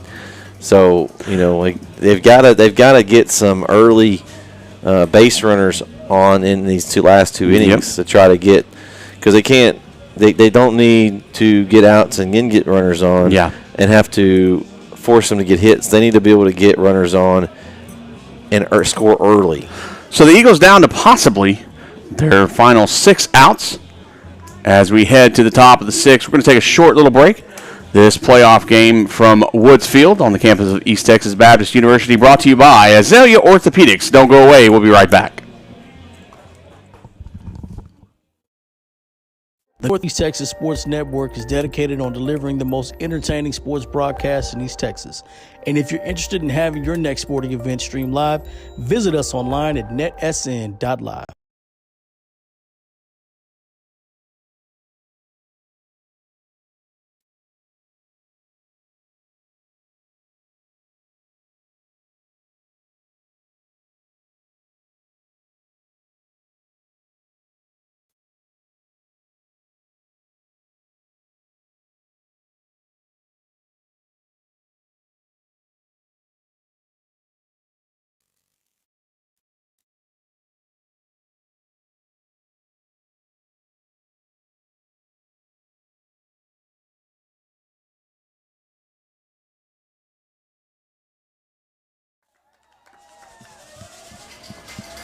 So Hudson LeGros leads things off. He watches the first pitch go by from Halter, and it's a strike.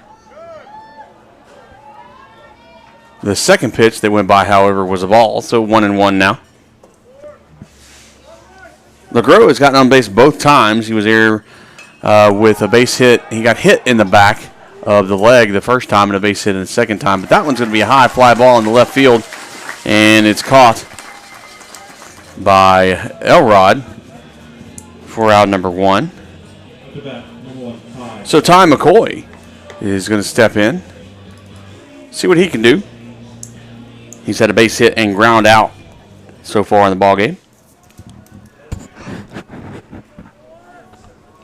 Here's the pitch by Halter, and McCoy kind of squares down for a bunt, but pulls back in time. So we're going to have a ball, 1-0.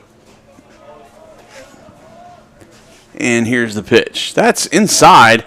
McCoy kind of had to dodge out. Did a little 180 spin. So now 2-0 the count. And a good hit. That's going to go into left center field. And it might hit the gap, but no! Oh, what a play. Good job as Hunter Rose gets over there and dodges his own player, Jace Elrod, as Elrod kind of slides out of the way. He was tracking on that one. Yeah. That looked to me, I called it. It looked like it was going to drop, but lots of speed by Hunter Rose to get that play, and a good job for out number 2. And Carter Fleming now is up to bat. Here's the pitch, and off the glove of Cade Martin, and that's going to be a ball. Here's a pitch. And another hit out into the outfield. Hunter Rose again tracks that one in. So just like that, 1, 2, 3, go the Eagles. And that was a very quick half inning. Yeah, I think it was only, 5 or maybe 5 pitches there? Yeah, it's a good job by Halter. Lindale got a piece of the ball, just didn't put it where Pleasant Grove wasn't, and made for a quick inning. And Betts, again, heading out to the mound, I believe. No. I believe you're going to have a pitching change, maybe? Let's see. I don't think that's Betts. I think it maybe is. Nope. It's not Betts. That's Carter Fleming. In fact, he just flew out. So Carter Fleming is going to be the new pitcher, for the Eagles. So Fleming was in right field. We'll see if they do any other shifting. Looks like number 1. Looks like McCoy's out there. McCoy's going to be out there. So and I bet you that means that Betts is going to be at second. We'll see. Looks like he's right. Yeah, outside. I believe Betts is at second. Yep, Betts is at second. So Betts is going to be at second. McCoy's going to go out to right field, and Carter Fleming is going to come in and pitch probably the remainder of the ball game. So here it was, Keith. You just kind of rotate them out. So you take Fleming in here, Betts out there, McCoy. So they stay on that right side of the field. This is one of those things you do a John Madden. If we had a little telecaster thing, we just draw. You could draw it out. Yeah. Boom. So Ryan Betts is going to go there. I need you to figure out how to do that. You know me. I'll work on it. So we will see how this goes. As number 6, Jace Elrod is going to come in. No, that's you. Have you seen Carter Fleming pitch this year? I have not. Okay. This will be my first opportunity to see him. He has, in fact, I will tell you, I talked to the coach for the Eagles earlier today, and Fleming was actually not on the list of pitchers that he has had this season. So get this. So is this a Jose Canseco where you just bring in somebody you don't want to waste it on? I mean, I know it's funny, but you know what I'm talking about. But you're right. You bring somebody that's not going to be a factor in the future games, who has probably pitched in practices, just here and there and around the square type of situation. As now he's pitched 2 pitches and they've both been a ball. Because you don't want to burn somebody's arm right here that you that you Right. might need tomorrow or And that was Saturday. a good little possibly. pitch right there, and therefore a strike. But I really bet you this is a guy that you use in practice. This is your practice pitcher in practice, so you don't wear out your regular pitchers. This is a guy that you use. He can pitch, but he's not your go-to guy in a It's game. probably like when you grow up and you played Little League and all that, how like pretty much all the good players pitch. He's probably pitched before, but on this team, may not need to pitch. And he's a freshman. That's So, true. and maybe you just hadn't been to a position where, and also, and I don't know when he was brought or when he, if he's played on varsity all year long. I think he's, in some of the district games he did, but who knows? And maybe he just wasn't established. Rung him He up. rung him up. Well, Goodness gracious. welcome- Sorry. welcome to We've the been game. sitting here talking, and I apologize. Welcome we got to the listeners game, going. Carter Fleming. Yes. I'm sure we're having a lot of people going, we just want to know what's going on with the game. Well, let's just say he rung him up there, Lindale fans. Good job by Carter Fleming with a strikeout for Jace Elrod. Brenton Clark, is stepping in. I think what happened is, Keith, he heard us up here saying that he was just coming in as Jose Canseco. He's like, I'm going to show these guys what I can do. Want to know the count to Brenton Clark.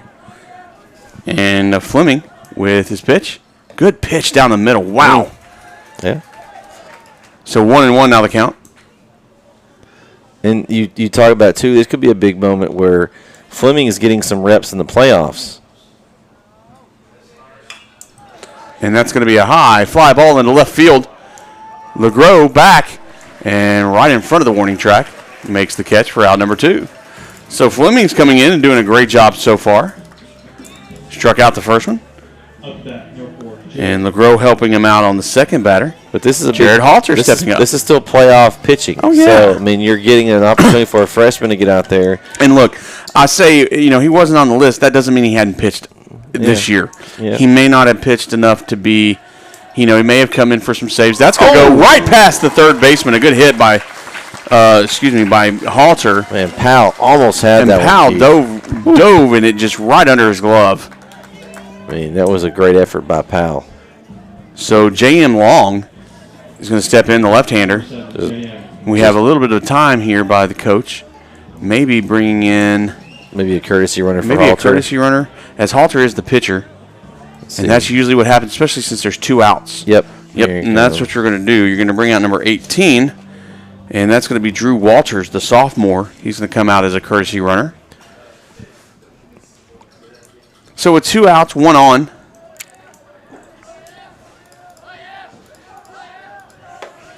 We'll see how Fleming does with a runner on first. From the stretch, it's a little bit different.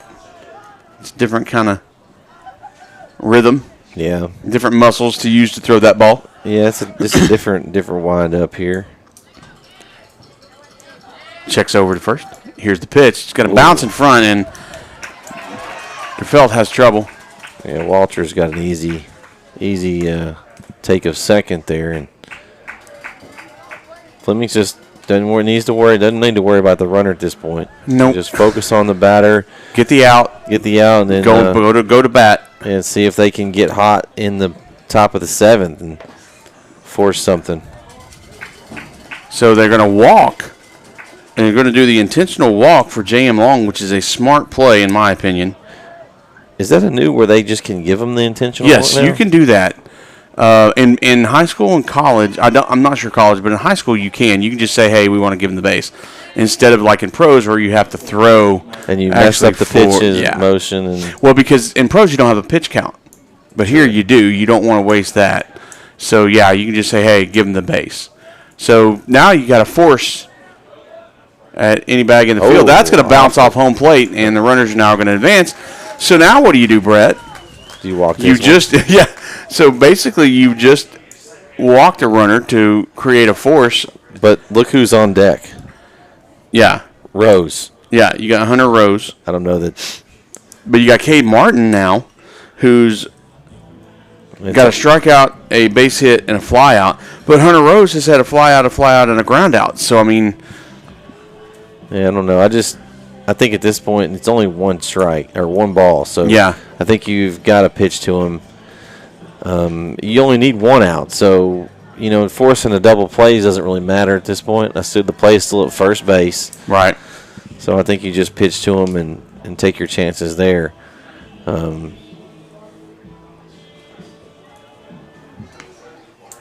So they're going to pitch to him. Now you've got to, if you're Fleming, you got to keep the ball where your catcher can get in front of it. Or if you're Fleming, you need to focus just on the batter. Mm-hmm. You don't need to worry about your runners. We say that a lot, but it's true. You need to focus just on the batter.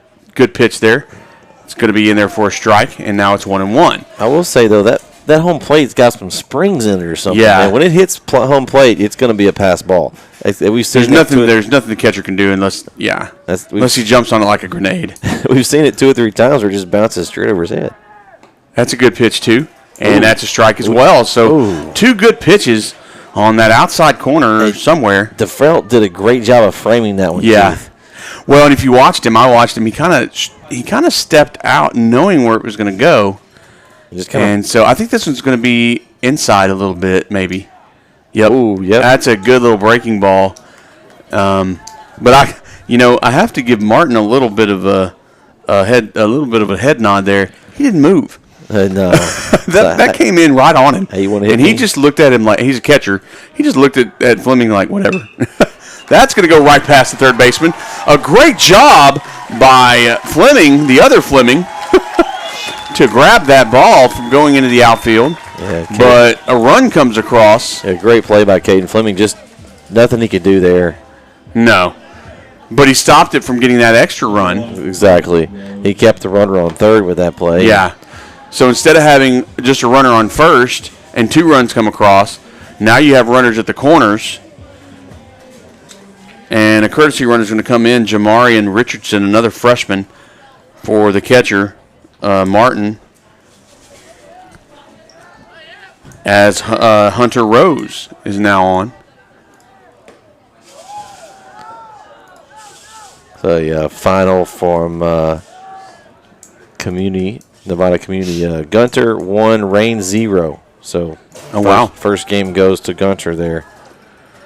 Do we have anything on Brownsboro? Are they playing tonight? I haven't It's a throw over. I haven't seen them yet. I'll see if I can find some scores. So a throw over to first is in time, not in time. So Jamarian gets back. 1-0 the count. 2 out, 2 on. 9-3 is your score. Here's the pitch. That's going to be low. Kind of got away, but DeFelt gets it back. DeFelt, also a freshman, coming in, doing a good job behind the plate tonight. Rose steps in, looking to expand this lead.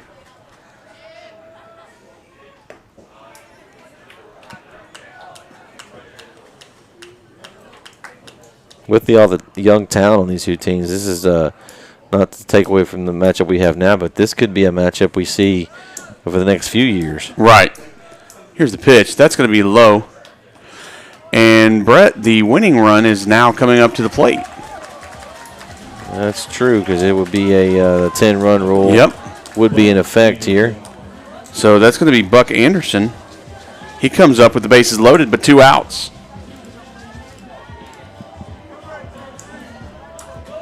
So it's 9-3. Bases loaded. 2 outs for the Hawks.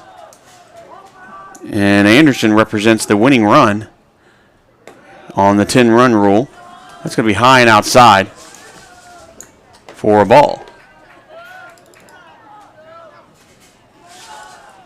And we have actually seen a game end in the playoffs here recently with a walk-off walk. That's going to be a throw.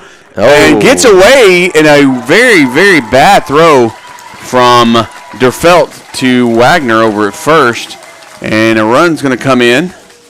That's probably one that DeFelt would like to have back. He is going to be kicking himself on that one. So now it's 10-3 with runners at second and third. Pardon me.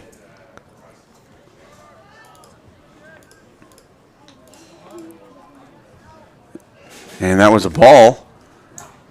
So 1-0 now the count.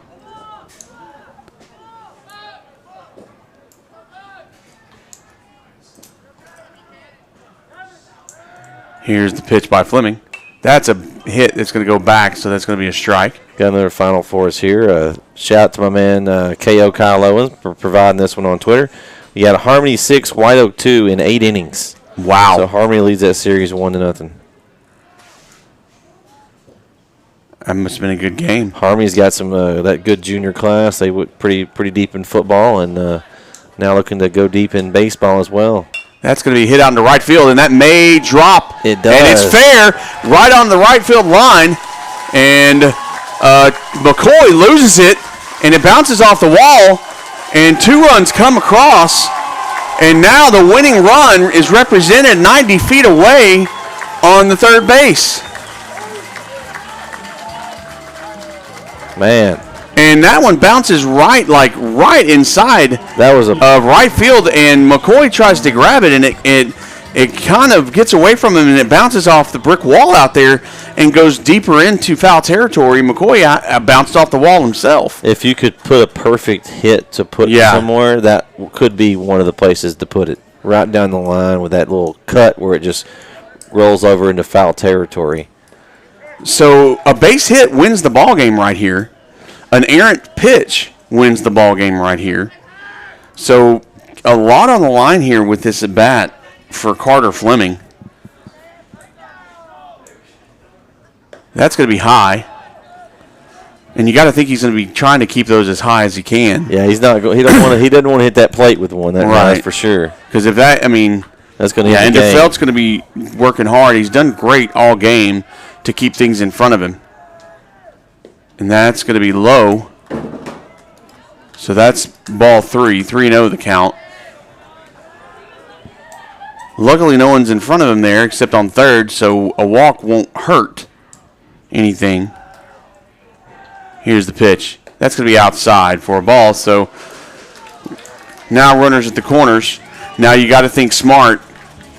You can't throw anything strange. You can't try to be a hero and try to throw out the runner at first that may try to steal here in a second. You can't do anything like that.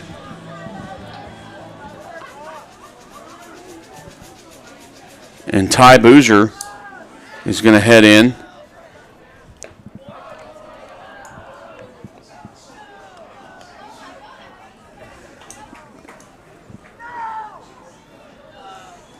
And Fleming. I've been saying Betts all game. Fleming takes the throw over. Here's the pitch. That's going to be in there for a strike. I got something that I think changed, Keith. When he had to go to the stretch, yeah, it kind of threw off his. He started off well. This inning, Fleming did. You don't get as much power. That's a swing foul tip there, says the umpire. I thought I heard it. Yeah, barely tipped a piece of it. But yeah, whenever he's struggled a little bit when he's gone to the stretch. So 1 ball and 2 strikes now. So a big pitch here, and Carter steps off, and I think he realizes it's a big pitch. Yeah. Still gives his team a chance if he can get this strike here. Yep. If he gets the strike and retires the side, that's going to be high. And the runner, again, good job by DeFelt not to bite on that throw. Yeah, Browning just kind of cruises in second. No need to throw there. Just worried about this batter. Just 1 strike away. Focus on the batter. Fleming in the stretch. Don't pay attention. Here's the pitch. That's a high fly ball, and it's playable. Nope, it's going to go out. Yep, he caught it. Good job by McCoy. So the Eagles get another at-bat as the Hawks get 4 runs and come 1 run shy of a 10-run roll. So they'll have to come out and in the field one more time as we head on to the bottom of the 6th. Yeah, Halter looks to come in and do it. Excuse me, top of the 7th. I apologize. He looks to come in and get a complete game here. Yeah. And get that in. And it's ideal if you're Pleasant Grove. You don't have to pitch anybody else. Right. And I figure, barring some hit barrage here from Lindale, that Halter will finish out this game. Well, and I'll tell you right now, if Lindale comes in and you and I have seen more incredible, strange things happen, they can do it. But if Lindale comes in, first couple of batters start rocking him, coach is going to pull him immediately because you don't want, in my opinion, you don't want to put your pitcher in that position. But then again, he may not. You got 9 runs to toy with here, so he's already deep in the pitch count world. So they may just let him. Well, we don't know exactly how. Not having seen Pleasant Grove a whole lot this year, right. We don't know how deep they're. I'm sure they've got some arms over there, I imagine. Right. But we don't know how many arms they have. So, just from me on an outside perspective, I'm riding my horse. He's gotten me this far. Unless he just completely gets rocked and we get to where there's, tying run on or something crazy like that. Right. I'm riding him out. Like my dad said, you go home with the one that brung you. Exactly. And that saves any other arms that you possibly might need over the next few days. So Luke Wagner is going to lead things off here in the top of the 7th. Here's the pitch from Halter. That's going to be outside bouncing. A little low. And that's going to be a ball 1. If you're still with us, we appreciate it. It is 10 o'clock. So it is a later game, but we appreciate you sticking with us. That's going to be outside and low as well. And I'm not sure if Halter got a little too much rest over there in the dugout during that last inning. It was a long inning. And I will say, let us know if you appreciate it. If you enjoyed tonight's broadcast, let us know. Give us some shout outs if if there's something you don't like. Maybe our jokes aren't funny or something, Well, we're both dads, so we have weird dad jokes. That one was in there for a strike, says the umpire. So it's 2-1. That's going to be hit over to Long, and Long over to Boozer. Long. And that gets out 1. Every single one of these guys from Pleasant Grove has a gun in the infield. Yeah. It's like a zip line straight over to first. And that's why they're all commits to Arkansas. Yes, that is true. That is true. Hey, let's try to get some more likes. We got 5 likes on this video tonight so far. Let's try to get that to double digits. If you're watching the video, go ahead and like it for us. That really helps us out. We provide these, especially the audio, for free for you, so that'll really help us. And Caden Fleming watches that one bounce in like a basketball for ball 1. I think I don't know. Halter, I think, was trying a new pitch there. Because that one bounced right before that one's going to be fair. No, foul. Oh, that was really close. And that looked to me that, I don't know, Lindale chalk flew. He didn't like it. He's staring the umpire down out there. He's like, hey, really? That looked to me like it hit white. Which, in my opinion, if come on, chalk umpire, flies, it's fair. Give us a break here. But hey, we got 6 likes. There we go. Woo-hoo! There we go. We got another one. 4 more. Let's go. 4 more, guys. Here's the pitch by Halter, and that's definitely foul ball. So 1-2 now the count. And our Wisconsin that's going to be our winner tonight. Is that going to be our winner? Tish LeGros? I think it's a little farther than Indiana, right? We have to use geography to figure that out. I think Wisconsin. Where's our map? Yeah, Wisconsin is our winner for tonight's longest. And that's a good breaking ball, but it's a little low, says Mr. Umpire. So that's going to even the count at 2. Our longest away viewer, viewer or watcher or listener. We've had Delaware before, and we've had San Francisco before, but not tonight. Or not that we know of, at least. Not that we know of. But we appreciate everybody that watches and listens. 8 likes. Awesome. Keep them going. Guys. 2 more. Let's go. Let's get 10 at least. Come on. But we appreciate everybody that watches and listens to us. We love doing this.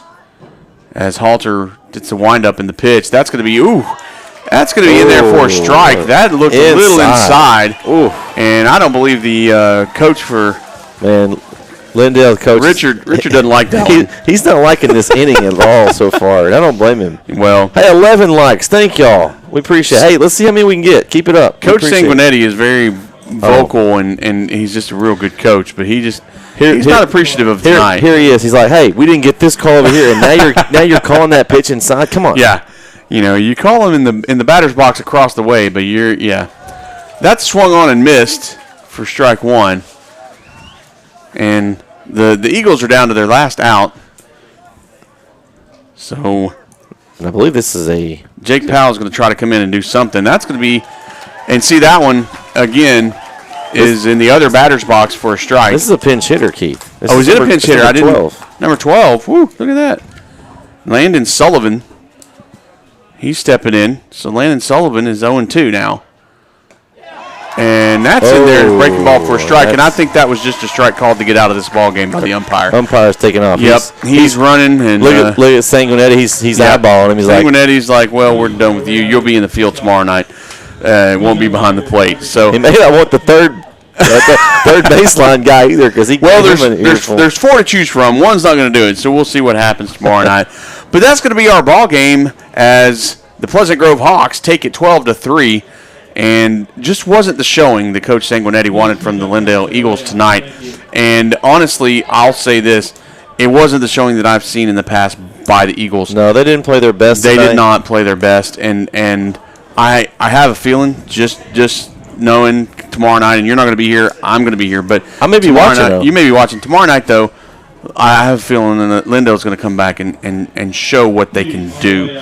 But Pleasant Grove, phenomenal team, and I'm anxious to see what tomorrow night's going to bring. Yeah, because this is not the score does not show what the caliber of team that Lindale is. Well, it does show what the caliber of team that Pleasant Grove is. It really didn't show the entire game. There was just a few innings that Pleasant Grove took advantage of some things.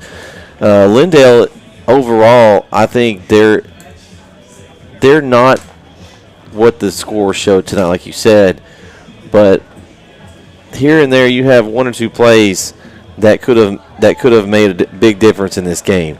So, hats off to Pleasant Grove. They came out tonight and showed why they're ranked in this top 10 of the state. I mean, they showed it tonight. But if you're Lindale, good news for Lindale fans, it's a 2 out of 3 series. Yes. It's not a one and done. They didn't do a one and done. So they were smart about it. So you're probably going to start LeGros tomorrow night. We've seen him be super unhittable this season at times. So you come out, you ride LeGros, you hope he comes out and pitch like he can. Yeah. And you try to even the series and force a game Saturday. So, I mean, and LeGros is a 10-1 on the season. He's 1.83 ERA, and he's 12 feet tall. So he's got a lot of he's got a lot of power in that back leg. Even from the stretch, he is a force to be reckoned with. So he's going to be great, but don't forget, Pleasant Grove is here too for a reason. That is true. They've got a good. We talked to somebody earlier that their pitching crew has a good depth as well. Mm-hmm. So we're going to have an interesting series. So don't count either out. And if you're watching and you're listening tonight, come back tomorrow night. Now, I will tell you, I'll be by myself. Brett's got to take off. He's got some family things or things, whatever he's got to do tomorrow night. So you're just going to have to listen to me. I promise I'll bring as best of my A game as I can. Hey, Keith's done a great job all season. I've enjoyed getting to do some playoff games and some end of the season games with him. But hey, Corey says we'll throw it over to the golden voice, Keith, and let him take the rest of the series. But hey, we're gonna do the series for you guys. I'm just thankful he lets me come along with him. Oh yeah, that's what I let the boss come along and do some stuff. But no, we're going to bring you the series. Come what may, we're going to do what we can. But we'll be here tomorrow night, 7:30 game time, back at the same place. And maybe, just maybe, we're going to move it on to a Saturday game. So we got another final chat here. Andrea Jones, thanks for watching and listening tonight, Andrea. Not the outcome we wanted, but we'll be fighting tomorrow. Go Eagles. So yes. She's just like we said, I mean, tomorrow's a new day. You never know what tomorrow's going to bring. So, plays here and there. We talked about the keys of the game before, the errors and things that were big in this game. The pitching matchup, getting ahead. What we talk about, staying close. Yeah, and I think that one inning, that second inning that Betts just struggled with the walks, and I think that just got in his head, and he just. It was the second and the fourth. Yeah, was when he struggled. Yeah. He had that last inning, but that was just a pile on. Right. The second and fourth inning when he didn't have control, he walked a lot of runners and gave them. Pleasant Grove some extra runs that maybe normally he wouldn't have given. Right. And that was the difference, and that just kind of put them down, and it kind of, I don't want to say demoralized, but the team was down.